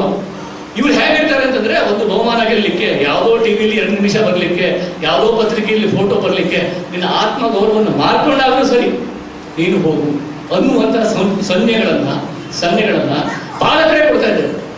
ತುಂಬಾ ಬೇಜಾರಾಗ್ತದೆ ಆ ರಿಯಾಲಿಟಿ ಶೋದಲ್ಲಿ ನೋಡ್ಬೇಕು. ಆ ಎದೆ ತುಂಬಿ ಹಾಡುವಿನಲ್ಲಿ ಅವ್ರ ಮಕ್ಕಳಿಗೆ ಮಾರ್ಕ್ಸ್ ಸರಿ ಸಿಗೋ ತನಕ ಆ ಪಾಲಕರು ನಮ್ಗೆ 20 ಸಲ ನಮಸ್ಕಾರ ಮಾಡ್ತಿರ್ತಾರೆ. ಅಲ್ಲಿಂದ ಒಂದ್ಸಲ ಮಾಡಿ ಸಾಕಪ್ಪ, ಮನಾಪತ್ ಮಾಡ್ತಾವ, ನೋಡಿದಾಗೆಲ್ಲ ನಮಸ್ಕಾರ ಮಾಡ್ತಾನೆ. ಆದ್ರೆ ಒಂದು ಸಂಚಿಕೆಯಲ್ಲಿ ಅವನ ಮಕ್ಕಳಿಗೆ ಬಗೆಯನ್ನು ಮಾರ್ಕ್ಸ್ ಕಡಿಮೆ ಬಂತು, ಅವನು ಬೇರೆ ನಮ್ಮನ್ನೇ ನೋಡಿ ಶುರು ಮಾಡ್ತಾನೆ ಗಂಭೀರವಾಗಿ. ಇದೆಲ್ಲ ನಿಮ್ದು ನಿಮ್ದೆಂತದ್ದು ಉಂಟು ಗೊತ್ತಾಗೋಗಿದೆ ನಮಗೆ, ಅದು ಎಲ್ಲ ಗೊತ್ತದೆ. ಪಾಲಿಟಿಕ್ಸ್ ಉಂಟು, ಪ್ರಾಮಾಣಿಕತೆಗೆ ಬೆಲೆ ಇಲ್ಲ, ಇದೆಲ್ಲ ಅಪ್ರಾಮಾಣಿಕರೇ ಮಾತಾಡೋದಿದ್ದು. ನಿಜವಾದ ಪ್ರಾಮಾಣಿಕ ಮನುಷ್ಯ ಯಾವಾಗಲೂ ಪ್ರಾಮಾಣಿಕತೆಗೆ ಬೆಲೆ ಇಲ್ಲ ಅಂತ ಹೇಳೋದಿಲ್ಲ, ಅವನಿಗೆ ಹೇಳಲಿಕ್ಕೆ ಅದು ಟೈಮ್ ಓದೋದಿಲ್ಲ, ಅವ್ರಿಗೆ ಅವನು ಚಿಂತನೆ ಮಾಡೋದಿಲ್ಲ. ಅಪ್ರಾಮಾಣಿಕರೇ ಮಾತಾಡೋದು, ಪ್ರಾಮಾಣಿಕತೆಗೆ ಬೆಲೆ ಇಲ್ಲ, ಪೊಲಿಟಿಕ್ಸ್ ಈ ತರ. ಆಮೇಲೆ ಸಣ್ಣ ಮಕ್ಕಳು ಬಹಳ ಬೇಜಾರಾಗ್ತದೆ. ಇಷ್ಟು ಸಣ್ಣ ಮಕ್ಕಳಿಗೆಲ್ಲ ವಿಸಿಟಿಂಗ್ ಕಾರ್ಡು, ಬಣ್ಣದ ಫೋಟೋ ಇಟ್ಕೊಂಡು ಫೈನಲಿಸ್ಟ್, ಎದೆ ತುಂಬಿ ಹಾಡೋರು, ಸೆಮಿಫೈನಲಿಸ್ಟ್, ಯಾವ್ದೋ ಜಿ ಮತ್ತೆಂದು ಅದು ಇದು ಅಂತ ಹೇಳಿ ಕೆಲವರು ಹಿಂಬದಿಗೂ ಪ್ರಿಂಟ್ ಮಾಡಿರ್ತಾರೆ. ಅಂದ್ರೆ ಅಷ್ಟು ಉಂಟು ಮೆಟ್ರೋ ಅವ್ರ ಹತ್ರ. ಬರೀ ಮುಂಬದಿಲ್ಲ, ಕಾರ್ಡ್ ಹಿಂದಿರಿಸ್ಕೊಳ್ಬೇಕು, ಅಷ್ಟು ಮಟ್ಟಿಗೆ ಮೆಟ್ರೋ ಹಾಕೊಂಡು ವಿಸಿಟಿಂಗ್ ಕಾರ್ಡು ಆ ಅಪ್ಪ ಕೊಡ್ತಾನೆ, ಮಗ ಹಿಂಗೆ ನೋಡಿ ನಿಲ್ತಾನೆ. ಅದು ಟೋಟಲ್ ಅಂದ್ರೆ ಈ ಕಲೆ, ಸಾಹಿತ್ಯ, ಸಂಗೀತ ಇದರ ಮೂಲಭೂತವಾದ ಅದ್ರ ಯಾಕೆ ಕಿತ್ತೋದು ಅದರಿಂದ ಬಹಳ ದೂರ ಸರಿಬಿಟ್ಟಿದೆ. ಆಮೇಲೆ ಅಲ್ಲೂ ಒಂದು ಪವರ್, ಅದು ನಾನು ಏನು ಹೇಳಿದೆ. ನಾನು ಒಂದು ಮದುವೆಗೆ ಹೋಗಿದ್ದೆ ಇತ್ತೀಚೆಗೆ. ಮದುವೆಗೆ ಹೋದಾಗ ಮದುವೆಯಲ್ಲಿ ಅದೇನೋ ಊಟ ಮಾಡ್ತಾ ಇದ್ರೆ ಅವಾಗ ಒಂದು ಸಣ್ಣ ಹುಡುಗ, ಧಾರವಾಡ ಕಡೆ ಒಂದು ನನ್ನ ಕುರ್ತಾ ಹಿಡಿದು ಹಿಂಗೆ ಹೇಳಿದ ನಾನು ಹಿಂಗೆ ನೋಡ್ತೇನೆ, ನಾನು ನಿಮ್ಮನ್ನು ನೋಡಿದ್ದೇನೆ ಅಂತ. ಹೌದಪ್ಪ ಹೌದು, ನೀವು ಈ ಟಿವಿಯಲ್ಲಿ SP ಬಾಲಸುಬ್ರಹ್ಮಣ್ಯಂ ಪಕ್ಕ ಕುರ್ಚಿ ಹಾಕೊಂಡು ಕೂತಿರ್ತೀರಿ, ನೋಡಿದ್ದೇನೆ ಅಂತ. ನಾನು ಹೌದಪ್ಪ ನೋಡಿದ್ದೇನೆ. ಈಗ ಎಂಥದ್ದು, ನಾನು ಒಂದ್ಸಲ ಬರ್ಬೇಕು ಸರ್ ಅಂತ. ನನ್ಗೆ ಖುಷಿ ಆಯ್ತು, ಸಣ್ಣ ಹುಡುಗ. ಆಯ್ತಪ್ಪ, ಎಲ್ಲ ಮಕ್ಕಳಿಗೆ ಇರ್ತದೆ ಆಸೆ, ಬಾರಪ್ಪ ನೀನು ಬಾ, ಸಂಗೀತ ಕಲಿ, ಚಲೋ ಪ್ರಾಕ್ಟೀಸ್ ಮಾಡು ಬಾ. ಜಡ್ಜಾಗಿ ಬರ್ಬೇಕ್ರಿ ಅಂದ್ರೆ ಅವನಿಗೆ ಈಗಲೇ ಜಡ್ಜ್ ಆಗ್ಲಿಕ್ಕೆ ಅಂದ್ರೆ ಪವರ್ ಪೊಸಿಷನ್ ಬೇಕು. ಹೆಂಗ್ ಮಾಡಿ ಹೀಗೆ ಹೇಳೋ ಪೊಸಿಷನ್. ಅದು ಇಂಥ ಸೀರಿಯಲ್ಗಳು ಅಥವಾ ಇವತ್ತಿನ ಸಾಮಾಜಿಕ ಪರಿಸ್ಥಿತಿ ಎಲ್ಲರಿಗೂ ಪವರ್ ಪೊಸಿಷನ್. ಅಂದ್ರೆ ಒಂದು ಪವರ್ ಏನೇ ಇರಲಿ ಅಲ್ಲಿಂದ ಒಂದು ಡಿಕ್ಟೇಟ್ ಮಾಡುವಂಥದ್ದು ಒಂದು ಪೊಸಿಷನ್. ಇದು ಮಕ್ಕಳಿಗೆ ಮತ್ತು ಆ ಪಾಲಕರು ಕೂಡ ಹಾಗೆ ಮಾಡ್ತಾ ಇರ್ತಾರೆ. ನಮ್ಮ ಶಿಕ್ಷಣದಲ್ಲಿ ಆಗ್ತಾ ಇರೋದಾಗ ಮಕ್ಕಳಿಗೇನೋ ಬೇಕಾಗಿರ್ತದೆ, ಚೆನ್ನಾಗಿ ಅವರಿಗೇನೋ ಹಾಡೋದು ಇರ್ತದೆ, ಇಲ್ಲ. ಹೀಗಾಗಿ ನಂಗೆ ತುಂಬಾ ಬೇಜಾರಾಗ್ತದೆ. ಅಂದ್ರೆ ಅದು ಒಂದ್ಸಲ ಹೇಳಿರ್ಬೇಕು, ನಾನು ಮಲೆನಾಡಿನ ನಮ್ಮ ಹುಡುಗರು ಎಲ್ಲರೂ ತುಂಬಾ ಪ್ರತಿಭಾವಂತರು. ಅಂದ್ರೆ ಎಲ್ಲ ಯಕ್ಷಗಾನ ನೋಡಿ ಬೆಳೆದಿರ್ತಾರೆ, ಪರಿಸರದ ನಡುವೆ ಬೆಳೆದಿರ್ತಾರೆ, ಸಂಗೀತ ಗೊತ್ತು, ಎಲ್ಲ ಗೊತ್ತು, ಒಂದು ಕವಿತೆಯನ್ನು ಬರೆದಿರ್ತಾರೆ. ಪ್ರಾಯಕ್ಕೆ ಬಂದಾಗ ಮದುವೆ ಬಂದಾಗ ಎಲ್ಲರೂ ಕವಿಗಳಾಗ್ಬಿಡ್ತಾರೆ, ಎಲ್ಲರೂ ಒಂದಿಷ್ಟು ಕವಿತೆ ಬರೆದಿರ್ತಾರೆ. ಆಮೇಲೆ ಅದೆಲ್ಲ ಅವರಲ್ಲಿ ಇರ್ತದೆ. ಆದ್ರೆ ಒಂದು ಕ್ಷಣದಲ್ಲಿ ಪಾಪ ಯಾವುದೋ ಒಳ್ಳೆ ಹೊರ ಸಿಕ್ಕಿದ ಕೂಡಲೇ ಮದುವೆ ಆಗಿ ಬೆಂಗಳೂರಿಗೆ ಹೋಗ್ಬಿಡ್ತಾರೆ. ಅವ್ರು ಹೋದ್ಮೇಲೆ ಅದೊಂಥರ ಅದು ಬೇರೆ, ಅವ್ರಿಗೆ 2 ಜಗತ್ತಿನ ನಡುವೆ ಅವ್ರು ಕುಸಿದು ಹೋಗ್ಬಿಡ್ತಾರೆ. ಒಂಥರ ಅನುಭವ ಮಂಟಪವೇ ಕುಸಿದಿದ್ದಂಗೆ. ಆಮೇಲೆ ಈ ಕಡೆ ಬರ್ಲಿಕ್ಕೆ ಆಗೋದಿಲ್ಲ ಅವರಿಗೆ, ಆ ಕಡೆ ಹೋಗ್ಲಿಕ್ಕೆ ಆಗೋದಿಲ್ಲ. ಯಾಕಂದ್ರೆ ಆ ಥರ ಆಗೋಗಿದೆ ಜೀವನ ಶೈಲಿ. ಮೊದಲಿನ ಜೀವನ ಶೈಲಿ ಒಂದು ಹಳೆ ನೆನಪಿನಂಗೆ ಆಗ್ಬಿಡ್ತದೆ. ಅದು ನಿತ್ಯ ನಿರಂತರವಾದದ್ದು, ನಾವು ನಂಬಿಕೊಂಡದ್ದು. ನಾನು ಇನ್ನೂ ಸಂಗೀತದಲ್ಲಿ ಆಸಕ್ತರಾಗಿರ್ಬೋದು, ನಾನು ಇನ್ನೂ ಸಾಹಿತ್ಯ ಓದ್ಬೋದು, ನಾನು ಇನ್ನೂ ಸಾಮಾಜಿಕ ಚಿಂತನೆ ನಡೆಸ್ಬೋದು ಅಂತದ್ದು ಇಲ್ವೇ ಇಲ್ಲ. ಅದು ಈಗ ಆಗಿರುವಂತಹ ಸನ್ನಿವೇಶ. ಇದನ್ನು ನಾವು ಯಾವ ರೀತಿಯಿಂದ ಇದು ಗ್ಲೋಬಲೈಸೇಷನ್ ಅದೇ ಏನ್ ಬೇಕಾದ್ರೂ ಹೇಳ್ಬೋದು. ಈಗ ಎರಡು ಗ್ಲೋಬಲೈಸೇಷನ್ ಒಂದು, ಮತ್ತೊಂದು ಗ್ಲೋಬಲೈಸೇಷನ್, ಅದು ಗೋಕರ್ಣದಲ್ಲಿ ಆತರ. ಅಂದ್ರೆ ಎರಡೆರಡು ರೀತಿಯ ಬೇರೆ ಬೇರೆ ರೀತಿಯ ಗ್ಲೋಬಲೈಸೇಷನ್ಗಳನ್ನು ನಾವು ನೋಡ್ತಾ ಇರ್ತೇವೆ. ಹೀಗಾಗಿ ಹೊಸ ತಲೆಮಾರಿಗೆ ಹೇಳೋರು ಯಾರು? ನಮ್ಗೆ ಟೈಮ್ ಇಲ್ಲ, ದುಡ್ಡು ಮಾಡುವ ಅಂತೇವೆ ನಾವು. ದುಡ್ಡು ಮಾಡಬೇಕು, ನಂಬರ್ 1 ಬರಬೇಕು. ಮಕ್ಕಳು ಕಗ್ಗೆಟ್ಟು ಬಿಡ್ತಾರೆ, ಅವ್ರಿಗೆ ಸುಸ್ತಾಗ್ಬಿಡ್ತಾರೆ. ಯಾಕಂದ್ರೆ ಆಲಸ್ಯದ ಮೇಲೆ ಅವರಿಗೆ ಸುಸ್ತಾದಾಗ ಅವರಿಗೆ ಮತ್ತೆ ಏನು ಅವರಿಗೆ ಒಂಥರ ಡಿಸ್ಟ್ರಾಕ್ಷನ್ ಶುರು ಆಗ್ತದೆ. ಯಾವುದೋ ಪಾಪ್ ಮ್ಯೂಸಿಕ್ ಇಷ್ಟ ಆಗ್ತದೆ, ಯಾವುದೋ ಬೇಡ, ಯಾವುದೋ ಒಂದು ದುಡ್ಡು. ಈ ಬಿಸ್ನೆಸ್ ಮಾಡಿದ್ರೆ 10,000 ರೂಪಾಯಿ ಹಾಕಿದ್ರೆ 2 ತಿಂಗಳಲ್ಲಿ 2 ಲಕ್ಷ ಸಿಗ್ತದೆ ಹೇಳ್ತಾರೆ, ಅದಕ್ಕೆ ಹೋಗ್ತಾರೆ. ಹೀಗಾಗಿ ಈ ಡಿಸ್ಟ್ರಾಕ್ಷನ್ ಕಾರಣ ಮೂಲಭೂತವಾದಂತಹ ಈ ಮೌಲ್ಯ ಪ್ರಜ್ಞೆ, sense of right and wrong, ಅಂದ್ರೆ ಯಾವುದು ಸರಿ ಯಾವುದು ತಪ್ಪು, ಅದು ನಮಗೆ ಒಂದು ಶಿಕ್ಷಕರಿಂದ ಸಿಕ್ತಿತ್ತು, ನಾವು ಓದ್ತಾ ಇರೋ ಸಾಹಿತ್ಯದಿಂದ ಸಿಕ್ತಿತ್ತು, ನಮ್ಮ ಸಾಮಾಜಿಕ ಒಂದು ನಡವಳಿಕೆಯಿಂದ ಸಿಗ್ತಾ ಇತ್ತು. ಈಗ ಅದು ಇಲ್ಲವೇ ಇಲ್ಲ. ಯಾರು ದುಡ್ಡಿದೆಯೋ ಅವನು ದೊಡ್ಡವ, ಯಾರ ಹತ್ರ ಪವರ್ ಇದೆಯೋ ಅವನು ದೊಡ್ಡವ, ಅವನು ಏನು ಮಾಡು. ಈ ಮೊನ್ನೆ ಅಣ್ಣಾ ಹಜಾರೆ ಇಷ್ಟು ದೊಡ್ಡ ಚಳವಳಿ ಆಯಿತು. ನಾವೆಲ್ಲರೂ ಮಾಡಿದ್ದೇನು ಅಂತಂದ್ರೆ ಟಿವಿ ಮ್ಯಾಚ್ ನೋಡಿದಾಗ ನೋಡ್ಬಿಡ್ತೇವೆ. ಟಿವಿ ಮ್ಯಾಚ್ ಅಂತ 58ನೇ ದಿವಸ 52ನೇ ತಾಸು ಅಲ್ಲ, 50 ತಾಸು ಇಲ್ಲ 55ನೇ ತಾಸು ಇಲ್ಲಿ ಡಿಬೇಟ್. ಅಣ್ಣಾ ಹಜಾರೆ ಉಪವಾಸ 52 ತಾಸು ಆಯ್ತು, 54 ತಾಸು ಆಯ್ತು ಅಂತ ಡಿಬೇಟ್ ಮಾಡ್ತಾ ಇದ್ರು. ಅದು ನೋಡಿದ್ದೆ. ಆದ್ರೆ ಅದು ನಾವೇನು ಅನ್ಕೊಂಡ್ಬಿಟ್ರೆ ಎಲ್ಲರೂ ಅಂದ್ರೆ ಅದು ಯಾವುದೋ ಮಲ್ಟಿ ಕ್ರೋರ್ ಸ್ಕ್ಯಾಮ್ ಮಾಡುವಂತ ರಾಜಕಾರಣಿಗಳಿಗೆ ಮಾತ್ರ ಸಂಬಂಧಪಟ್ಟ ವಿಷಯ ಅಂದ್ಕೊಂಡ್ಬಿಟ್ವಿ ನಾವು. ಅದು ನಮಗೆ ಇಲ್ಲಿ ನಾನು ರೇಷನ್ ಕಾರ್ಡ್ ಅಂಗಡಿಗೆ ಹೋದ್ರೆ, ರೇಷನಿಂಗ್ ಆಫೀಸಿಗೆ ಹೋದ್ರೆ ಎಷ್ಟು ದುಡ್ಡು ಕೊಡಬೇಕು, ಅಥವಾ ನಾನಿಲ್ಲ ಮತ್ತೆ ಯಾವುದೋ ಮೆಡಿಕಲ್ ಸರ್ಟಿಫಿಕೇಟ್ಗೆ ಹೋದ್ರೆ ಎಷ್ಟು ದುಡ್ಡು ಕೊಡಬೇಕು, ಇಲ್ಲಿ ಯಾವುದೋ ಗೌರ್ಮೆಂಟ್ ಅಲ್ಲಿ ಯಾವುದೋ ಒಂದು ಕಷ್ಟಪಟ್ಟು ನನ್ನ ರಿಟೈರ್ಮೆಂಟ್ ಬಂದಂತಹ ಒಂದು ಪುಡಿಗಾಸದಲ್ಲಿ ಒಂದು ಲೋನ್ ತಗೊಂಡು ಅಲ್ಲಿ ಹೋಗಿ ಒಂದು ಜಾಗ ತಗೊಳ್ಳಿಕ್ಕೆ ನಾನು ಆ ಸಬ್ ರಿಜಿಸ್ಟ್ರಾರ್ ಅವನಿಗೆ ನಾವು ದುಡ್ಡು ಕೊಡ್ಬೇಕಲ್ಲ. ಅದು ಇಲ್ಲಿದೆ ಅಲ್ಲ. ಇಲ್ಲಿ ನಾನು ಇದು ಯಾವಾಗ ಆಗಿದೆ ಅಂದ್ರೆ, ಇದು ನಾನು ಹೇಳ್ತೇನೆ, ಆತ್ಮಗೌರವ ಎನ್ನುವಂಥ ಮೌಲ್ಯ ಇಲ್ಲಿದ್ದಾಗ ಆಗಿದೆ. ಆತ್ಮಗೌರವ ಇದ್ದವ ಯಾವತ್ತೂ ಪ್ರಶ್ನೆ ನಾಗಕ್ಕೆ ಹೋಗಿಲ್ಲ. ಆತ್ಮಗೌರವ ಇದ್ದವ ಮತ್ತೊಬ್ಬನನ್ನು ಗೌರವಿಸ್ತಾನೆ. ಅವನು ಲಂಚ ಕೇಳೋಕೆ ಹೆದರ್ತಾನೆ, ಯಾಕಂದ್ರೆ ಅವನಲ್ಲಿ ಅಂತ ನೈತಿಕವಾದಂಥ ಒಂದು ಧೈರ್ಯ ಇದೆ, ಅವನಲ್ಲಿ ಒಂದು ಆತ್ಮಗೌರವ ಇದೆ. ಸೊ ಆತ್ಮಗೌರವ ಇಲ್ಲಿದ್ದಾಗಲೇ ನಾವು ಕರಪ್ಟ್ ಆಗೋದು. ನಮ್ಮ ಇಡೀ ಕರಪ್ಷನ್ ಇರೋದೇ ಆತ್ಮಗೌರವ ಕಳ್ಕೊಂಡಿರೋದು. ಆದ್ರೆ ಆತ್ಮಗೌರವ ಎಲ್ಲಿಂದ ಬರ್ಬೇಕು? ಅದು ಅಂಗಡಿಲಂತೂ ಸಿಗುದಿಲ್ಲ, ಸಿಕ್ಕಿದ್ರೆ ಬ್ಲ್ಯಾಕ್ ಮಾರ್ಕೆಟ್ ಅಲ್ಲೆಲ್ಲ ಲೂಟಿಯಾಗಿ ಹೋಗಿರ್ತದೆ. ಅದು ಬರಬೇಕಾದ್ದು ಇಂಥ ವ್ಯಕ್ತಿಗಳು ಪ್ರಶ್ನಿಸುವಂತಹ ಅಥವಾ ನಮ್ಮ ನಡುವೆ ಇರುವಂತಹ ಧೀಮಂತರು ರಚಿಸಿದ ಸಾಹಿತ್ಯದಿಂದ, ಅಥವಾ ಶ್ರೀಪಾದಂತವರು ಮಾಡ್ತಿರೋ ಒಂದು ನಾಟಕದ ರಂಗಪ್ರಯೋಗಗಳಿಂದ. ಈಗ ಹುಡುಗಿ ಚೆನ್ನಾಗಿ ಹಾಡಿದ್ಲಲ್ಲ, ಎಷ್ಟು ಚೆನ್ನಾಗಿ ಹಾಡಿದ್ರು ಅಂದ್ರೆ ಇಡೀ ಇವತ್ತಿನ ಸಂಜೆಗೆ ಒಂದು ಶ್ರುತಿ, ಅವೆಲ್ಲವನ್ನು ಕಾರ್ಯಕ್ರಮಕ್ಕೆ ಒಂದು ಶ್ರುತಿ ಕೊಟ್ಟರು, ಒಂದು ರೀತಿಯಲ್ಲಿ ಶ್ರುತಿ ಕೊಟ್ಟರು. ಇಂಥ ಚಟುವಟಿಕೆಗಳ ಒಂದು ಸರ್ವಗ್ರಾಹಿಯಾದ ಒಂದು ಸಂವೇದನೆಯಿಂದ ಆಗಬೇಕಾಗ್ತದೆ. ಅಂದ್ರೆ ಎಲ್ಲದರಲ್ಲೂ ಆಸಕ್ತರಾದಂಥ, ಸಮಾಜದ ಒಳಿತಿನಲ್ಲಿ ಆಸಕ್ತರಾಗಿರುವಂಥ, ಸಮತೆ ಮತ್ತು ಮಮತೆ ಹೊಂದಿರುವಂಥ ನಾವೆಲ್ಲರೂ ಒಂದೇ ಅನ್ನುವಂಥ ಇನ್ನೂ ನಾವು ತಿಳಿಯೋದಕ್ಕೆ ಇದೆ ಅನ್ನುವಂಥದ್ದು ನನಗೆಲ್ಲ ಗೊತ್ತಿದೆ, ನಂದೆಲ್ಲ ಆಗೋಯ್ತು ಅನ್ನುವುದರಿಂದ ಆಗೋದಿಲ್ಲ. ಅದಕ್ಕಾಗಿ ಹೊಸ ತಲೆಮಾರಿಗೆ ನಾವು, ಈ ತಲೆಮಾರು ಮಿಡ್ಲ್ ಜನರೇಷನ್ ಅಂದ್ರೆ ನಾವೆಲ್ಲ ಪಾಲಕರಾಗಿರುವಂಥವ್ರು, ನಮ್ಮ ಮೇಲೆ ದೊಡ್ಡ ಜವಾಬ್ದಾರಿ ಇದೆ. ನಾವು ಮಕ್ಕಳನ್ನು ಬರೆಯೋದಿಲ್ಲ, ನಾವು ಅವರಿಂದನೇ ಕಲಿಬೇಕಾಗಿದೆ. ಮತ್ತು ಅವರಿಗೆ ಯಾವ ರೀತಿಯಲ್ಲಿ ಹೇಳಿದ್ರೆ ಅವರಿಗೆ ಅರ್ಥ ಆಗುತ್ತೋ ಆ ರೀತಿಯಲ್ಲಿ ಅವರಿಗೆ ನಾವು ತಿಳಿಸಿ ಹೇಳಬೇಕಾಗಿದೆ. ಅಂತ ಕಾಲದಲ್ಲಿ ಸಾಹಿತ್ಯ ಇಲ್ಲಿದ್ರೆ ಏನಾಗ್ತದೆ, ಗೊತ್ತಿದ್ದವರಿಗೆ ಎಷ್ಟು ಅಂತ ಹೇಳೋದು, ಗೊತ್ತಿದ್ದವರಿಗೆ ಎಷ್ಟು ಅದೊಂಥರ ಸುಮ್ಮನೆ ಒಂದು ಸಾಹಿತ್ಯ ಅನ್ನೋದು ರಿಟೈರ್ಮೆಂಟ್ ಬೆನಿಫಿಟ್ ಸ್ಕೀಮ್ ಅಲ್ಲ, ಧರ್ಮ ಅನ್ನೋದು ರಿಟೈರ್ಮೆಂಟ್ ಬೆನಿಫಿಟ್ ಸ್ಕೀಮ್ ಅಲ್ಲ, ಅದು ನಮ್ಮ ನಿತ್ಯ ಜೀವನದ ಅವಿಭಾಜ್ಯ ಅಂಗ ಅನ್ನುವುದನ್ನ ಅನುಭವದಿಂದ ಹೇಳಬೇಕು, ಅನುಭವ ಮೂಲಕ ಆಗಬೇಕು. ಬೇಂದ್ರೆ ಒಂದ್ ಕಡೆ ಬಹಳ ಚೆನ್ನಾಗಿ ಹೇಳ್ತಾರೆ, ಹಸಿದವನ ಮುಂದೆ ಅನ್ನ ಇಡಬೇಕು, ಪಾಕಶಾಸ್ತ್ರದ ಪುಸ್ತಕವನ್ನಲ್ಲ ಅಂತ ಹೇಳಿ. ಪಾಕಶಾಸ್ತ್ರ ಪುಸ್ತಕ ಏನ್ ಮಾಡೋದು? ನಾವು ಆ ಥರ ಮಾಡ್ಕೊಂಡ್ಬಿಟ್ಟಿದ್ದೇವೆ. ನಾವು ಈ ಸಾಹಿತ್ಯ ಸಮಾರಂಭಗಳಲ್ಲಿ ಜನ ಬರುವುದಿಲ್ಲ, ದೊಡ್ಡ ತಕರಾರು. ಯಾಕೆ ಬರುವುದಿಲ್ಲ ಅಂದ್ರೆ ಅವ್ರು ಬರೆದಿರುವಾಗ ನಾವು ಮಾಡ್ಕೊಂಡಿದ್ದೇವೆ. ನಾವು ಏನು ಮಾತಾಡ್ತೇವೆ ನಮಗೆ ಅರ್ಥ ಆಗುದಿಲ್ಲ, ಅವರೆಂತ ಮಾಡೋದು? ಈಗ ನಾನು 2 ಮಾತನ್ನು ಹೇಳುತ್ತೇನೆ ಅಂತ ಹೇಳ್ಬೇಕು, ನಾನು 2 ಪ್ರಮೇಯಗಳನ್ನು ಮಂಡಿಸುತ್ತೇನೆ ಅಂತ. ಈ ಪಾಪ ಬಡಪಾಯಿ ಪ್ರಜೆ ಏನ್ ಮಾಡ್ಬೇಕು, ಎಲ್ಲಿ ನೋಡೋದು? ಅಂದ್ರೆ ನಾವು ಮೊದಲೇ ಭಾಷೆ ಈ ಸ್ಥಿತಿ ಅಂದ್ರೆ ಇವೆಲ್ಲ ಈ ಸ್ಪೆಷಲಿಸ್ಟ್ಗಳ ಊಟ ಆಗಿದೆ. ಈಗ 2 ಫಿಸಿಕ್ಸ್ ಸೈಂಟಿಸ್ಟ್ ಕೂತ್ಕೊಂಡು ಮಾತಾಡೋದಕ್ಕೂ, 2 ಮೆಡಿಕಲ್ ಸೈಂಟಿಸ್ಟ್ ಕೂತು ಮಾತಾಡೋದಕ್ಕೂ ಅವರ ನಡುವೆ ಒಬ್ಬ ಡಾಕ್ಟರ್ ಜೊತೆ ಮಾತಾಡೋದಕ್ಕೂ ತುಂಬಾ ವ್ಯತ್ಯಾಸ ಇದೆ. ನೀವು ಸ್ಪೆಷಲಿಸ್ಟ್, ನೀವು ಏನ್ ಬೇಕಾದ್ರೂ ಮಾಡ್ಕೊಳ್ಳಿ. ಆದ್ರೆ when you talking to a community, ಒಂದು ಜನರ ಜೊತೆ ಮಾತಾಡಬೇಕಾದ್ರೆ ನಾವು ಅವರಿಗೆ ಅದು ಸಂವಹನ ಮಾಡೋ ರೀತಿಯಲ್ಲಿ ಆಗಬೇಕಾಗ್ತದೆ. ಇದಕ್ಕೆ ಒಂದು ಇದೊಂದು ಉದಾಹರಣೆ ಹೇಳ್ತೇನೆ. ಯಾಕಂದ್ರೆ ನಾವೆಲ್ಲ ಸುಮ್ಮನೆ ಮಾತಾಡ್ಕೊಂಡು ನಾನು ಶ್ರೀಪಾದ ಎಲ್ಲ ಹರಟೆ ಹೊಡ್ತಾ ಬಂದಿದ್ದು, ಅದು ಲಾಸ್ಟ್ ಟೈಮ್ ಹೇಳಿದ್ದೆ. ಈ ಹೆಗ್ಗೋಡು ಅಥವಾ ಬೇರೆ ಬೇರೆ ಕಡೆಗಳಲ್ಲಿ ಈ ರಸಗ್ರಹಣ ಶಿಬಿರ ಅಂತೆಲ್ಲ ಆಗ್ತದೆ. ಸಿನಿಮಾ ತೋರಿಸ್ತಾರೆ, ಕಡೆ ಅದ್ರ ಬಗ್ಗೆ ಚರ್ಚೆ ಮಾಡ್ಬೇಕು. ಸಿನಿಮಾ ನೋಡ್ದಾಗಿಲ್ಲ, ಚರ್ಚೆನೂ ಮಾಡ್ಬೇಕು. ಮೈಕ್ ಹಿಡಿದ್ಬಿಡ್ತಾರೆ ಬಾಯಿಗೆ, ಏನಾದ್ರು ಹೇಳಿ ಹೇಗೆ ಅನಿಸ್ತು ಹೇಳಿದ್ರೆ ತ್ರಾಸ ಕೊಡ್ತಾರೆ, ಭಾಳ ತ್ರಾಸ ಕೊಡ್ತಾರೆ. ಸೊ ಭಯೋತ್ಪಾದಕರು. ಸೊ ಆವಾಗ ಏನು ಆ ಸಿನಿಮಾ ನೋಡಿದ್ರೆ ನಮಗೆ ಅನುಭವನೇ ಆಗಿರೋದಿಲ್ಲ. ಅಷ್ಟೊತ್ತಿಗೆ ಅದು ಒಳಗೆ ಹೋಗ್ಬೇಕಲ್ಲ, ಅದು ಆಮೇಲೆ ನಾವೇನಾದ್ರೂ ಹೇಳ್ಬೋದಲ್ಲ, ಇಲ್ಲ. ಸೊ ಇಲ್ಲಿ ಒಂದ್ ಕಡೆಗೆ ಒಂದು ರಸಗ್ರಹಣ ಶಿಬಿರ ಆಯಿತು, 1 ವಾರ ನಡೀತು. ಸಿನಿಮಾ ತೋರಿಸೋದು ಅವ್ರ ಬಗ್ಗೆ ಚರ್ಚೆ ಮಾಡೋದು, ಸಿನಿಮಾ ತೋರಿಸೋದು ಅವ್ರ ಬಗ್ಗೆ ಚರ್ಚೆ ಮಾಡೋದು. ಒಂದು 30 ಜನ ಶಿಬಿರಾರ್ಥಿಗಳಿದ್ದರು. ಒಬ್ಬ ಶಿಬಿರಾರ್ಥಿ ಲಾಸ್ಟ್ ಡೇ ನಾಪತ್ತೆ, ಇಲ್ಲವೇ ಇಲ್ಲ. ಆಗ ಅವನು ಟ್ರಂಕ್ ಎಲ್ಲ ಉಂಟು, ಪಾಪ ಉತ್ತರ ಕರ್ನಾಟಕ, ಅವನು ಟ್ರಂಕ್ ಎಲ್ಲ ಅಲ್ಲೇ ಇತ್ತು. ಎಲ್ಲ ಇಲ್ಲವೇ ಇಲ್ಲ, ಎಲ್ಲೂ ಹೋದಾಗ ಹುಡ್ತಾರೆ. ಕೆಲವರು ಅಂದ್ಕೊಂಡ್ರು ಇಲ್ಲೇ ಸಮೀಪ ಪಾಪ ಏನೋ ಬೇಜಾರಾಯ್ತಾನೋ ಹೋಗಿ ಬಂದವನು, ಕೆಲವೊಬ್ರು ಇಲ್ಲೇ ಜೋಗ್ ಫಾಲ್ಸ್ ನೋಡ್ಕೊಂಡು ಬರ್ಲಿಕ್ಕೆ ಹೋದ್ನವನು. ಎಲ್ಲ ಸಂಜೆ ಹೊತ್ತಿಗೆ ಬಂದಂತೆ. ಬಂದಾಗ ಇವರೆಲ್ಲ ಹೋಗಿ ಇಲ್ಲಿ ಹೋಗಿದ್ದೇವೆ ಮನೆ, ನಮಗೆಲ್ಲ ಭಾಳ ಕಾಳಜಿಯಾಗಿ ಹೋಗಿದ್ವಿ, ಇಲ್ಲಿ ಹೋಗಿದ್ದೀವಿ. ಇವಳಂದ್ರೆ 1 ವಾರದಿಂದ ಬೇಜಾರು ಹೋಗಿದ್ರಿ, ಸಾಗರಕ್ಕೆ ಹೋಗಿ ಪಿಕ್ಚರ್ ನೋಡ್ಕೊಂಡ್ ಬಂದ್ರೆ. ಈಗ ಈ ಪಿಕ್ಚರ್, ಈಗ ಸಿನಿಮಾ ರಸಗ್ರಹಣ ತರಬೇತಿಯಲ್ಲಿದ್ದವನಿಗೆ ಸಾಗರಕ್ಕೆ ಹೋಗಿ ಪಿಕ್ಚರ್ ನೋಡ್ಕೊಂಡು ಬರೋ ಪರಿಸ್ಥಿತಿ ಬಂತು. ಇದು ಸಿನಿಮಾ ಮತ್ತು ಪಿಕ್ಚರ್ ನಡುವೆ ಎಂತ ಕಂದಕ ಉಂಟು.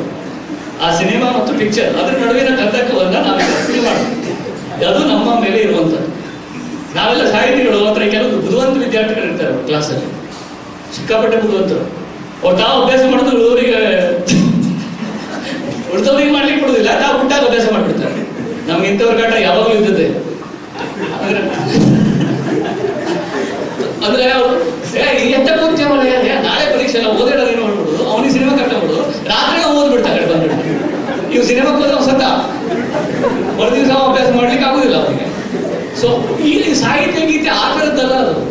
ನಮ್ದು ಹಾಗೆ ಆಗೋಗಿದೆ. ಅದು ಏನೋ ಒಂಥರ ಅಂದ್ರೆ ಏನೋ ನನ್ಗೆ ಇಷ್ಟು ಬಿಸ್ನೆಸ್ ಆಗಿದೆ, ನಿಂದೆಷ್ಟು ಬಿಸ್ನೆಸ್ ಆಗಿದೆ, ನಿಂಗೆ ಎಷ್ಟು ಪ್ರಶಸ್ತಿ ಬಂದಿದೆ, ದಸರಾ ಹುಡುಗಿ ಕಲೆ ಬಂದಿದೆಯೋ, ಸೆಂಟ್ರಲ್. ನನಗೆ ಭಾಳ ಬೇರೆ ದೊಡ್ಡ ಲೇಖಕಿ, ನಾನು ಹೇಳ್ಬಾರ್ದು, ಹೆಸರು ಹೇಳೋದಿಲ್ಲ, ಅಷ್ಟಾದ್ರೂ ಹೇಳ್ತೇನೆ. ಅವ್ರು ನಾನು ಟಿವಿಲಿ ಇಂಟರ್ವ್ಯೂ ಮಾಡ್ತಾ ಇದ್ದಾಗ ಅವ್ರು ತುಂಬಾ ಚೆನ್ನಾಗಿ ಮಾತಾಡೋದು ಸಾಹಿತ್ಯದ ಬಗ್ಗೆ, ದೊಡ್ಡ ಲೇಖಕಿ. ಆಮೇಲೆ ಲಾಸ್ಟಿಗೆ ನಾನು ಹೇಳಿದೆ ಅವರಿಗೆ, ನಿಮ್ದು ಈಗ ಎಲ್ಲ ಲೇಖಕರಿಗೆ ಒಂದು ಆಸೆ ಇರ್ತದೆ. ಈ ಉದಾಹರಣೆ ನಮ್ಗೆ ಯಾರಾದ್ರು ಕೇಳಿದ್ರೆ ನಾನು ಕಾದಂಬರಿ ಬರೀಬೇಕು ಅಂತ ಒಂದು ಆಸೆ ಅಂತ ಹೇಳ್ತೇನೆ. ಯಾಕಂದ್ರೆ ಕಾದಂಬರಿಯಿಂದ ಬರೆಯಲಿಲ್ಲ ನಾನು. ಆದ್ರೆ ಪ್ರತಿಯೊಬ್ಬರಿಗೂ ಹೇಳಿದೆ, ಆ ಲೇಖಕಿ ಲಾಸ್ಟಿಗೆ ಹೇಳಿದೆ, ಮೇಡಮ್ ನಿಮ್ಗೆ ಏನು ಆಸೆ ಇದೆ, ಎಲ್ಲ ನಿಮ್ಗೆ ಇಷ್ಟು ಚೆನ್ನಾಗಿ ಬರೆದಿರಿ, ಏನು ಆಸೆ ಇದೆ? ಸೆಂಟ್ರಲ್ ಅಕಾಡೆಮಿ ಒಂದು ಬರಬೇಕು, ಸೆಂಟ್ರಲ್ ಅಕಾಡೆಮಿ ಅವಾರ್ಡ್ ಒಂದು ಆಸೆ ಇದೆ ಅಂತ ಹೇಳಿ ತುಂಬಾ ಬೇಜಾರಾಗೋಯ್ತು. ನಾನು ಅವ್ರಿಗೆ ಹೇಳಿದೆ, ಮೇಡಮ್ ಈಗ ಹೇಳ್ಬಿಡಿ ಚೆನ್ನಾಗಿ, ಮತ್ತೆ ನೀವು ಹೇಳ್ಬೇಕಲ್ಲ, ಜನ ಗೊತ್ತಾಗಬೇಕಲ್ಲ. ಬೇಡ, ನಾನು ಅದನ್ನ ಹೇಳಿ ಆಮೇಲೆ ಮುಗಿಸ್ತೇನೆ, ಮತ್ತೆ ಕಟ್ ಮಾಡಿ ನಿಮಗೆ ಸೆಂಟ್ರಲ್ ಅಕಾಡೆಮಿ ಬರಲಿ ಎಂದು ಹಾರೈಸುತ್ತೇನೆ ಹೇಳಿ ನಾನು ಇಂಟರ್ವ್ಯೂ ಮುಗಿಸ್ತೇನೆ ಅಂದ್ರೆ ಹೀಗೆ. ಆಮೇಲೆ ಹಿಂದೆ ಯಾರು ಇತ್ತೀಚೆಗೆ ಒಬ್ಬ ಲೇಖಕರ ಮಗ ನನಗೆ ಸಿಕ್ತ, ಅದು ಇನ್ನೂ ದಾರುಣವಾದ ಸಂಗತಿ. ಮಗ ಸಿಕ್ಕಲ್ಲ, ಅವ್ರ ಮಗ ಇರೋ ದಾರುಣವಾದ ಸಂಗತಿ ಅಲ್ಲ, ಏನೋ ಹೇಳೋದು ಮಗ ಸಿಕ್ತ, ಬಸ್ಸಲ್ಲಿಂದ ಸಿಕ್ತ. ನಾನು ಏನಪ್ಪ ಹೆಂಗ್ ನಡೀತಾ ಇದ್ದಲ್ಲ ಮಾತಾಡೋಣ, ಅಲ್ಲಿ ಮೈಸೂರಿಗೆ ಹೋದಾಗ ಅವನು ಸಿಕ್ತ. ಅಪ್ಪ ಏನ್ ಬರ್ತಿದ್ದಾರೆ, ಅಪ್ಪ ಈಗ ಏನೋ ಬರ್ತಾ ಇದ್ದಾರೆ, ಮತ್ತೆ ಒಂದು ಯಾವ್ದೊಂದು ಪ್ರಶಸ್ತಿಗಾಗಿ ಪ್ರಯತ್ನ ಮಾಡ್ತಾ ಇದ್ದಾರೆ. ಬಹಳ ಹೆಮ್ಮೆ ಅಂತ ಹೇಳ್ದ, ತುಂಬಾ ಹೆಮ್ಮೆ ಅಂತ ಹೇಳ್ದ. ನನಗೆ ಬಹಳ ಬೇಜಾರಾಗೋಯ್ತು. ಈಗ ಅವನಿಗೆ ಎಂತ ಮಾಡೋದು, ನನಗೆ ಅವ್ರಿಗೆ ಏನ್ ಹೇಳೋದು, ಅದು ಏನು ಓದೋದು. ನನಗೆ ಆ ಸಿಚುವೇಶನ್ ಅಷ್ಟು ಹಾಸ್ಯಾಸ್ಪದವು, ಅಸಂಗತವು, ಯೋಚನೆಯು, ಶೋಚನೀಯು ಆಗಿರುವಂತ ಒಂದು ಕಾಲಘಟ್ಟ. ಯಾಕಂದ್ರೆ ಎಲ್ಲ ಮಿಕ್ಸ್ ಆಗೋಗಿದೆ. ಸಾಹಿತ್ಯ, ರಾಜಕಾರಣ, ದುಡ್ಡು, fund, biodata, letter head, paper, ಮಾಧ್ಯಮ ಕವರೇಜು, ಆಮೇಲೆ ಫಸ್ಟ್ ಪೇಜಲ್ಲಿ ಬಂತ, ಸೆಕೆಂಡ್ ಪೇಜಲ್ಲಿ ಬಂತ, ಫೋಟೋ ಹಾಕಿದ್ನೋ ಇಲ್ವೋ, ಅಯ್ಯೋ, ಈ ಥರದ್ದು ತುಂಬಾ ರಗಳೆ ಆಗ್ಬಿಟ್ಟು ಅದರ ಮೂಲ, ಅದರ ಏನು ಉದ್ದೇಶ ಇದೆ ಅಲ್ಲಿಂದ ತುಂಬಾ ದೂರ ಸರಿತಾ ಇರುವಂತ ಒಂದು ಕಾಲಘಟ್ಟ. ಹೀಗಾಗಿ ನಾವು ಆದಾಗ ಈ ಪರ್ಸ್ ಮುಟ್ಟು ನೋಡ್ಕೊಳ್ತಿರ್ತೇವೆ, ಬಸ್ಸಲ್ಲಿ ಹೋಗ್ಬೇಕಾದ್ರೆ ಪರ್ಸಲ್ಲಿ ಇರೋದು ಅಷ್ಟೇ ದುಡ್ಡು, ಅದೇ ನಮ್ಗೆ ಗೊತ್ತು ಇರ್ತದೆ, ಆದ್ರೂ ನಾವು ಹಿಂಗೆ ಮುಟ್ಟು ನೋಡ್ಕೊಳ್ತಿರ್ತೇವೆ, ಯಾರಾದ್ರೂ ಪರ್ಸ್ ಹೊಡೆದಿದ್ದಾರೆ ಇರೋದು. ಹಾಗೆ ನಾವು ನಮ್ಮ ಪರ್ಸ್, ನಮ್ಮ ನೈತಿಕತೆಯ ಒಂದು ಪರ್ಸ್ ಇದೆ, ಅದು ಏನು ಒಂದು ನಿಧಿ, ಶಾಶ್ವತ ನಿಧಿ, ಅದು ಪುಂಜಿ ಅಂತ ಹೇಳಿದೆವು, ಅದು ಇಂಥ ಅವರನ್ನ ಆಗಾಗ ಒಟ್ಟು ನೋಡ್ಕೊಳ್ಳುವಂತ ಕೆಲಸ ಇದೆ. ಆಗಾಗ ನಾವು ಒಟ್ಟು ನೋಡ್ಕೊಳ್ಬೇಕು, ಇವರು ಇದ್ದಾರೆ, ಇಂಥವ್ರು ಇದ್ದಾರೆ, ಅವ್ರನ್ನ ಮತ್ತೆ ಓದಬೇಕು. ಯಾಕಂದ್ರೆ ಬೇಸಿಕ್ ಶಿಕ್ಷಣವನ್ನೂ ಪಡೆಯದೇ ಬಂದಿರ್ತಾರೆ ಎಷ್ಟೋ ಜನ. ಪಾಪ ಅವ್ರು ತಪ್ಪಲ್ಲ, ಬೇರೆ ಬೇರೆ ಆ ರೀತಿ ಪರಿಸ್ಥಿತಿಗೆ ಬಂದಿರ್ತಾರೆ. ಅವ್ರು ಕೆಟ್ಟ ಒಂದು ಎಲ್ಲರಿಗೂ ಗಣೇಶ ಆಗಬೇಕು ಅಂತ ಇರ್ತದೆ. ಪಾಪ ಅವ್ರು ಆಮೇಲೆ ಯಾವುದೋ ಒಂದು ಕ್ಯಾಬ್ ಬಾಯ್ ಆಗಿರ್ತಾರೆ, ಯಾವುದೋ ಯೂನಿಟ್ ಕಾರಲ್ಲಿ ಡ್ರೈವರ್ ಆಗಿರ್ತಾನೆ, ಆಮೇಲೆ ಇವನೇ ವಂದಿಸಿಕೊಡ್ತಾನೆ. ಹೀಗಾಗಿ ಒಂದು ಚಿಂತನಶೀಲತೆ, ವಿಚಾರ ಮಾಡೋದು, ತನ್ನ ಆಚೆಗೆ ಜನರ ಜೊತೆಗೆ ಸೇರಿಕೊಂಡು ವಿಚಾರ ಮಾಡುವಂಥ ಒಂದು ವಾತಾವರಣ ಬರುವಂಥ ನಿಟ್ಟಿನಲ್ಲಿ ನಾವು ಕಾನ್ಷಿಯಸ್ ಆಗಿ, ಅಸೈನ್ಮೆಂಟ್ ಥರ ಅಲ್ಲ, ಕಾನ್ಷಿಯಸ್ ಆಗಿ ಕೆಲಸ ಮಾಡೋದು ಬಹಳ ದೊಡ್ಡ ಮುಖ್ಯವಾದಂತಹ ಸಂಗತಿ. ಅದಕ್ಕಾಗಿ ಇವ್ರು ಹೇಳಿದ ನನಗೆ ರಾಜು ಹೇಳಿದ ಈ ಕಾಲೇಜುಗಳಲ್ಲಿ ಕೂಡ ಚಟುವಟಿಕೆಗಳನ್ನ ಬೇಸಿದ ಪರಿಸರದಲ್ಲಿ ಮಾಡ್ತಾ ಇದ್ದಾರೆ. ಅದು ಬಹಳ ಮುಖ್ಯ. ನಾನು ಆರ್ ವಿ ಭಂಡಾರಿ ಅವರ ಇವರು ವಿಠಲ್ನಿಗೂ ಹೇಳಿದೆ. ಆರ್ ವಿ ಭಂಡಾರಿ ಅವರ ಬಗ್ಗೆ ನಮ್ಮೆಲ್ಲರಿಗೂ ಗೊತ್ತು. ನಾವೇ 50 ಜನ ಕೂತ್ಕೊಂಡು ಆರ್ ವಿ ಭಂಡಾರಿ ಮಾತಾಡೋದ್ರಲ್ಲಿ ಅರ್ಥ ಇಲ್ಲ, ನಮ್ಗೆ ಗೊತ್ತು. ಆದ್ರೆ ಹೊಸ ತಲೆಮಾರಿ ಕಾಲೇಜುಗಳಲ್ಲಿ ಶಾಲೆಗಳಲ್ಲಿ ಅವರ ಹೆಸರಲ್ಲಿ ಏನೋ ಒಂದು ಮಾಡಬೇಕು, ಹೊಸಬರನ್ನು ಮಾತಾಡಿಸ್ಬೇಕು, ಆರ್ ವಿ ಭಂಡಾರಿ ಬಗ್ಗೆ ಹೇಳಬೇಕು, ಮತ್ತೆ ಯಾರೋ ಒಂದು ವಿಶೇಷಜ್ಞ ಬಂದು ಏನೋ ಮಾತಾಡಬೇಕು. ಆವಾಗ ಅದು 100 ಜನ ವಿದ್ಯಾರ್ಥಿಗಳಲ್ಲಿ 10 ಜನರ ತಲೆಗಾಲು ತುಂಬಿದ್ರೆ, ಅದರಲ್ಲಿ 5 ಜನರಲ್ಲಾದರೂ ಅದು ಮಾಡುತ್ತಾರೆ, ಅದರಲ್ಲಿ 4 ಜನರಾದರೂ ಅದರಲ್ಲಿ ಕ್ರಿಯಾಶೀಲರಾದರೆ ಏನಾದರೂ ಆಗ್ಬೋದು ಅಂತ ಅನಿಸ್ತದೆ.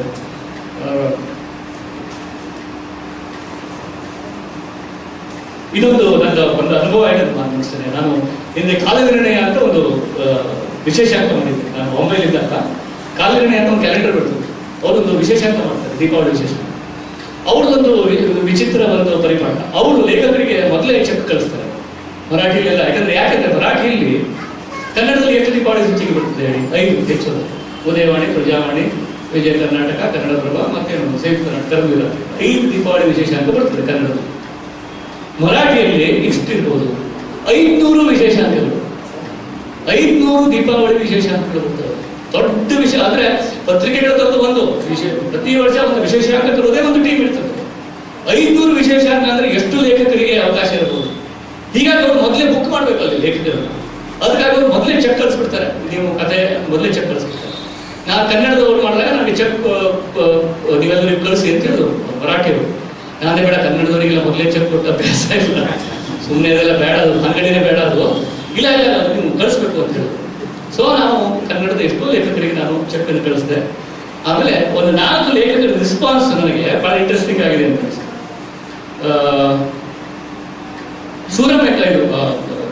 ಸೂರಮೆಕ್ಕುಂಡಿಯವರಿಗೆ ಕಳಿಸಿದೆ ಚೆಕ್.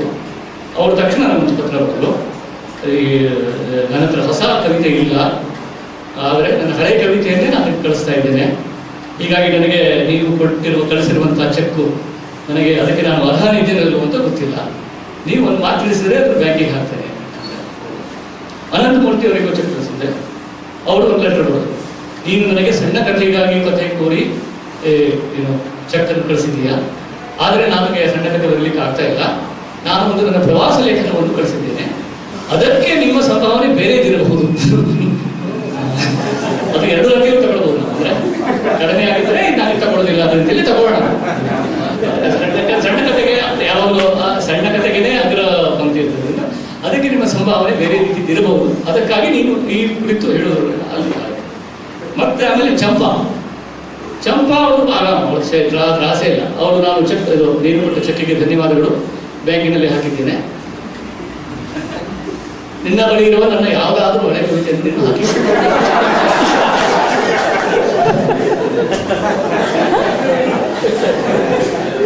ಆಮೇಲೆ ಪೂತಿ ನರಸಿಂಹಾಚಾರ್ಯ ಪಾಪ ಇದ್ರು, ಅಂದ್ರೆ ತುಂಬಾ ಅವರಿಗೂ ಕಳಿಸಿದ್ದಾರೆ. ಅವರು ಪಾಪ ಏನೋ ಒಂದು ಕವಿತೆ ಬರೆದು ಕಳಿಸಿದ್ದಾರೆ ನನಗೆ. ಅದು ನಾನು ಇನ್ನೂ ಇಟ್ಕೊಂಡಿದ್ದೇನೆ. ಅದು ಅಲ್ಲಿ ಒಂದು ಲೆಟರ್, ಅದರಲ್ಲಿ ನಮಸ್ಕಾರ, ಹಾಗೆ ನೀವು ಈ ಥರ ಚೆಕ್ ಮೊದಲೇ ಕಳಿಸ್ಬಿಟ್ಟಿದ್ದೀರಿ, ನಾನು ಒಂದು ಕವಿತೆಯನ್ನು ಕಳಿಸಿದ್ದೇನೆ, ಆದರೆ ಈ ಜಾಯಮಾನಕ್ಕೆ ಇದು ಎಷ್ಟು ಮಟ್ಟಿಗೆ ಅದು ಪ್ರಸ್ತುತವೋ ಅಥವಾ ನಿಮಗೆ ಅದು ಇಷ್ಟವೋ ಸೂಕ್ತವೋ ಗೊತ್ತಿಲ್ಲ. ಒಂದು ವೇಳೆ ಅದು ಸೂಕ್ತವನಿಸಿ ನೀವು ಅದನ್ನು ಪ್ರಕಟ ಮಾಡಿದರೆ ಆಗ ನಾನು ಚೆಕ್ಕನ್ನು ಹಾಕ್ತೇನೆ ಅಂತ ಕಳಿಸಿದ್ರು. ಅದು ತುಂಬ ನನಗೆ ಒಂದು ಆಯೋಗದಲ್ಲಿ ಟಚ್ ಇದೆ. ಆಮೇಲೆ ಮತ್ತೊಂದು ವಿಷಯ ಅಂದರೆ ದೇವರೂರು ಮಹಾದೇವನಿಗೂ ನಾನು ಚೆಕ್ ಕಳಿಸಿದ್ದೆ. ಅವರು ಏನೋ ನಾನು ಕಳಿಸ್ಕೊಟ್ಟು ಆಮೇಲೆ ಆಯ್ತು. ಆಮೇಲೆ ಎಷ್ಟೋ ದಿವಸ ಆದ್ಮೇಲೆ ನನಗೆ ಗೊತ್ತಾಯ್ತು ಬೇರೆ ಯಾರು ದೇವರೂರು ಮಹಾದೇವ ಮತ್ತು ಒಬ್ಬರು ಕವಿ, ಅವರು ಅರುಂಧತಿ ರಮೇಶ್ ಅಂತ ಒಂದು ದಾವಣಗೆರೆಯ ಒಬ್ಬ ಹೊಸ ಕವಿಯತ್ರಿ ಅಂತ ಹೇಳೋದು ನನಗೆ ಇಷ್ಟ ಆಗಲ್ಲ. ಅವರು ಅರುಂಧತಿನೂ ಕವಿನೇ. ಸೊ ಅವರು ಕಳಿಸಿದ್ರು. ಅವರು ಇವರಿಬ್ಬರದ್ದು ಒಂದು ಸುದ್ದಿ ನನಗೆ ಆಮೇಲೆ ಗೊತ್ತಾಯ್ತು. ಅವರಿಬ್ಬರಿಗೂ ಚೆಕ್ ಕಳಿಸಿದ್ದು ಕಳೆದೋಗಿದ್ದಾರೆ ಪಾಪ. ಬಟ್ ಅವರಿಬ್ಬರು ಒಂದು ಮುಜುಗರದಿಂದ, ಸೌಜನ್ಯದಿಂದ ಅದನ್ನು ಮತ್ತೆ ಬರೀಲಿಕ್ಕೂ ಹೋಗಲಿಲ್ಲ. ನನಗೆ ಆ ಸೌಜನ್ಯ ಬಹಳ ಮಹತ್ವದ್ದು ಅಂತ ಅಂದ್ರೆ ಒಬ್ಬೊಬ್ಬ ಲೇಖಕರು ನೋಡಿದ್ರೆ ಹೇಗೆ ಹುಟ್ಟಿನಲ್ಲಿ ಯಾವ ಥರ ಇತ್ತು ಆ ಥರ ನೋಡ್ತಾ ಬಂದರೆ ಆ ರೀತಿ ಒಂದು ಮೂಲಭೂತವಾದಂಥ ಒಂದು ದಾಕ್ಷಿಣ್ಯ, ಮರ್ಯಾದೆ, ಸೌಜನ್ಯ, ಅದೇನೋ ಒಂದು ಮುಜುಗರ, ಒಂದು ಸಾಮಾಜಿಕವಾದಂತಹ ಒಂದು ಲಜ್ಜೆ, ಅದು ಬಹಳ ನಶಿಸುತ್ತಿರುವ ಮೌಲ್ಯ. ಅದಕ್ಕೂ ಮತ್ತು ಆತ್ಮಗೌರವಕ್ಕೂ ಕೂಡ ಕನೆಕ್ಷನ್ ಇದೆ. ಹೀಗಾಗಿ ಮತ್ತು ಆತ್ಮಗೌರವಕ್ಕೆ ಬಂದ್ಬಿಡ್ತೇನೆ ನಾನು. ನಾವು ಆತ್ಮವಿಶ್ವಾಸ ಅನ್ನೋದ್ರ ಬದಲು ಆತ್ಮಗೌರವದ ಮೇಲೆ ಒತ್ತಿಟ್ಟು ನಮ್ಮ ಮಕ್ಕಳನ್ನ, ನಮ್ಮ ಮುಂದಿನ ತಲೆಮಾರನ್ನ ಅದರ ಕುರಿತು, ಅಂದರೆ ಆ ಒಂದು ಡಿಗ್ನಿಟಿ ಮತ್ತು ಆತ್ಮಗೌರವದ ಕುರಿತು ಅವರಿಗೆ ಒಂದು ಪಾಠ ಗೊತ್ತಾಗಬೇಕಾದ್ರೆ ಸಾಹಿತ್ಯದ ರುಚಿ ಅವರಿಗೆ ಬರಲಿ, ಮತ್ತು ಸಾಹಿತ್ಯದ ರುಚಿ ಸರಿಯಾದ ಕಾರಣಗಳಿಗಾಗಿ ಬರಲಿ, ಮತ್ತು ಅದಕ್ಕೆ ಪ್ರೇರಣೆ RP ಹೆಗಡೆ ಅವರಂತಹ ಹಿರಿಯರಿಂದ ಮತ್ತು ಸದಾ ಕ್ರಿಯಾಶೀಲರಾದಂತಹ ಕಾರ್ಯನಿರತ ಹಿರಿಯರು. ನನಗೆ ಕಾರ್ಯನಿರತ ಪತ್ರಕರ್ತ ಅಂತ ಒಂದು ಶಬ್ದ ಇದೆ. ಉಳಿದವ್ರದ್ದು ಎಂಥದ್ದು ಅಂತ ಹೇಳಿ ನಾನು ಅವರಿಗೂ ಅವರು ಬಿಟ್ಟರೆ ಮತ್ತು ಉಳಿದವರು ಎಂಥದ್ದು ಕೆಲಸನೇ ಮಾಡೋದಿರ್ಬೋದು. ಹಾಗೆ ಎಲ್ಲರೂ ಕಾರ್ಯನಿರತರಾದಂತಹ ಇಂಥ ಮೇಧಾವಿಗಳಿಂದ ಹೊಸ ತಲೆಮಾರಿಗೆ ಬೆಳಕು ಸಿಗಲಿ ಅಂತ ಹೇಳಿ ನಾನು ಮತ್ತೆ ಜಾಸ್ತಿ ಮಾತಾಡೋದಿಲ್ಲ. ಇವತ್ತು ಇಲ್ಲಿರೋದು ನನಗೆ ಹೇಳಿದಲ್ಲ, ಅವರೆಲ್ಲರ ವಿದ್ಯಾರ್ಥಿಗಳು ಆಚಾರ್ಯ ಹೆಗಡೆ ಅಂತ ನೂರಾರು ವಿದ್ಯಾರ್ಥಿಗಳಿಗೆ ಅವರು ಸ್ಫೂರ್ತಿಯನ್ನು ಕೊಟ್ಟಿದ್ದಾರೆ, ಒಂದು ಆವರಣವನ್ನು ಕಲ್ಪಿಸಿಕೊಟ್ಟಿದ್ದಾರೆ. ಆ ಆವರಣದ ಒಬ್ಬ ವಿದ್ಯಾರ್ಥಿಗಳ ಪ್ರತಿನಿಧಿಯಾಗಿ ನಾನು ಅವರ ಈ ಸನ್ಮಾನದಲ್ಲಿ ಪಾಲ್ಗೊಳ್ಳೋದಕ್ಕೆ ನನಗೆ ಧನ್ಯತೆ ಅನಿಸಿದೆ. ಅದಕ್ಕಾಗಿ ನಾನು ನಿಮ್ಮೆಲ್ಲರಿಗೂ ಋಣಿಯಾಗಿದ್ದೇನೆ. ಮತ್ತು ರೇಷ್ಮಾ ಅವರಿಗೂ ಕೂಡ ಉಜ್ವಲವಾದ ಆತ್ಮಗೌರವವುಳ್ಳ ಘನತೆಯ ಭವಿಷ್ಯವನ್ನು ಕೊಡ್ತೇನೆ. ನಿಮ್ಮೆಲ್ಲರಿಗೂ ನಮಸ್ಕಾರ. ಸಮಿತಿಯ ಪರವಾಗಿ ಪುಸ್ತಕ ಕಾಣಿಕೆ ವಿತರಣೆ ಡಾಕ್ಟರ್ MG ಹೆಗಡೆ.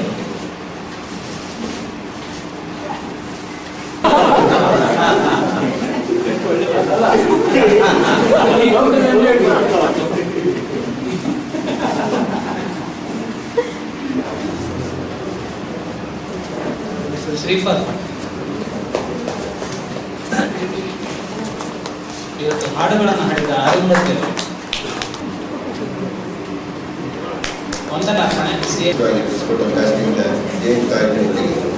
ಸಮಿತಿಯ ಪರವಾಗಿ ಹಾಗೆ ಸಾಹಿತ್ಯ ಪ್ರಶಸ್ತಿಯನ್ನು ಸ್ವೀಕರಿಸಿದಂಥ ಡಾಕ್ಟರ್ RP ಅವರಿಗೆ, ಶಿಕ್ಷಣ ಪ್ರಶಸ್ತಿಯನ್ನು ಸ್ವೀಕರಿಸಿದಂಥ ಕುಮಾರಿ ರೇಷ್ಮಾ ಅವರಿಗೆ, ನಮ್ಮ ಎಲ್ಲ ಸಮಿತಿಯ ಪರವಾಗಿ ಹಾಗೂ ನಿರ್ಣಾಯಕ ಮಂಡಳಿಯ ಸದಸ್ಯರಾದ ರಮೇಶ್ ಅವರಿಗೆ, ಶ್ರೀಪಾದ್ ಅವರುಗಳು ಸಹ ಈ ಒಂದು ಸಮಿತಿಯ ಮಾರ್ಗದರ್ಶಕರಾಗಿ ಪಿ ನಾರಾಯಣ ಅವರಿಗೂ ಸಹ, ಇಲ್ಲಿ ಬಂದಂತಹ ಎಲ್ಲ ಸಾಹಿತ್ಯಾಸಕ್ತರಿಗೆ, ಮಾಧ್ಯಮ ಮಿತ್ರರಿಗೆ ಸಮಿತಿಯ ಪರವಾಗಿ ವಂದನೆಗಳನ್ನು ಅರ್ಪಿಸುತ್ತೇನೆ.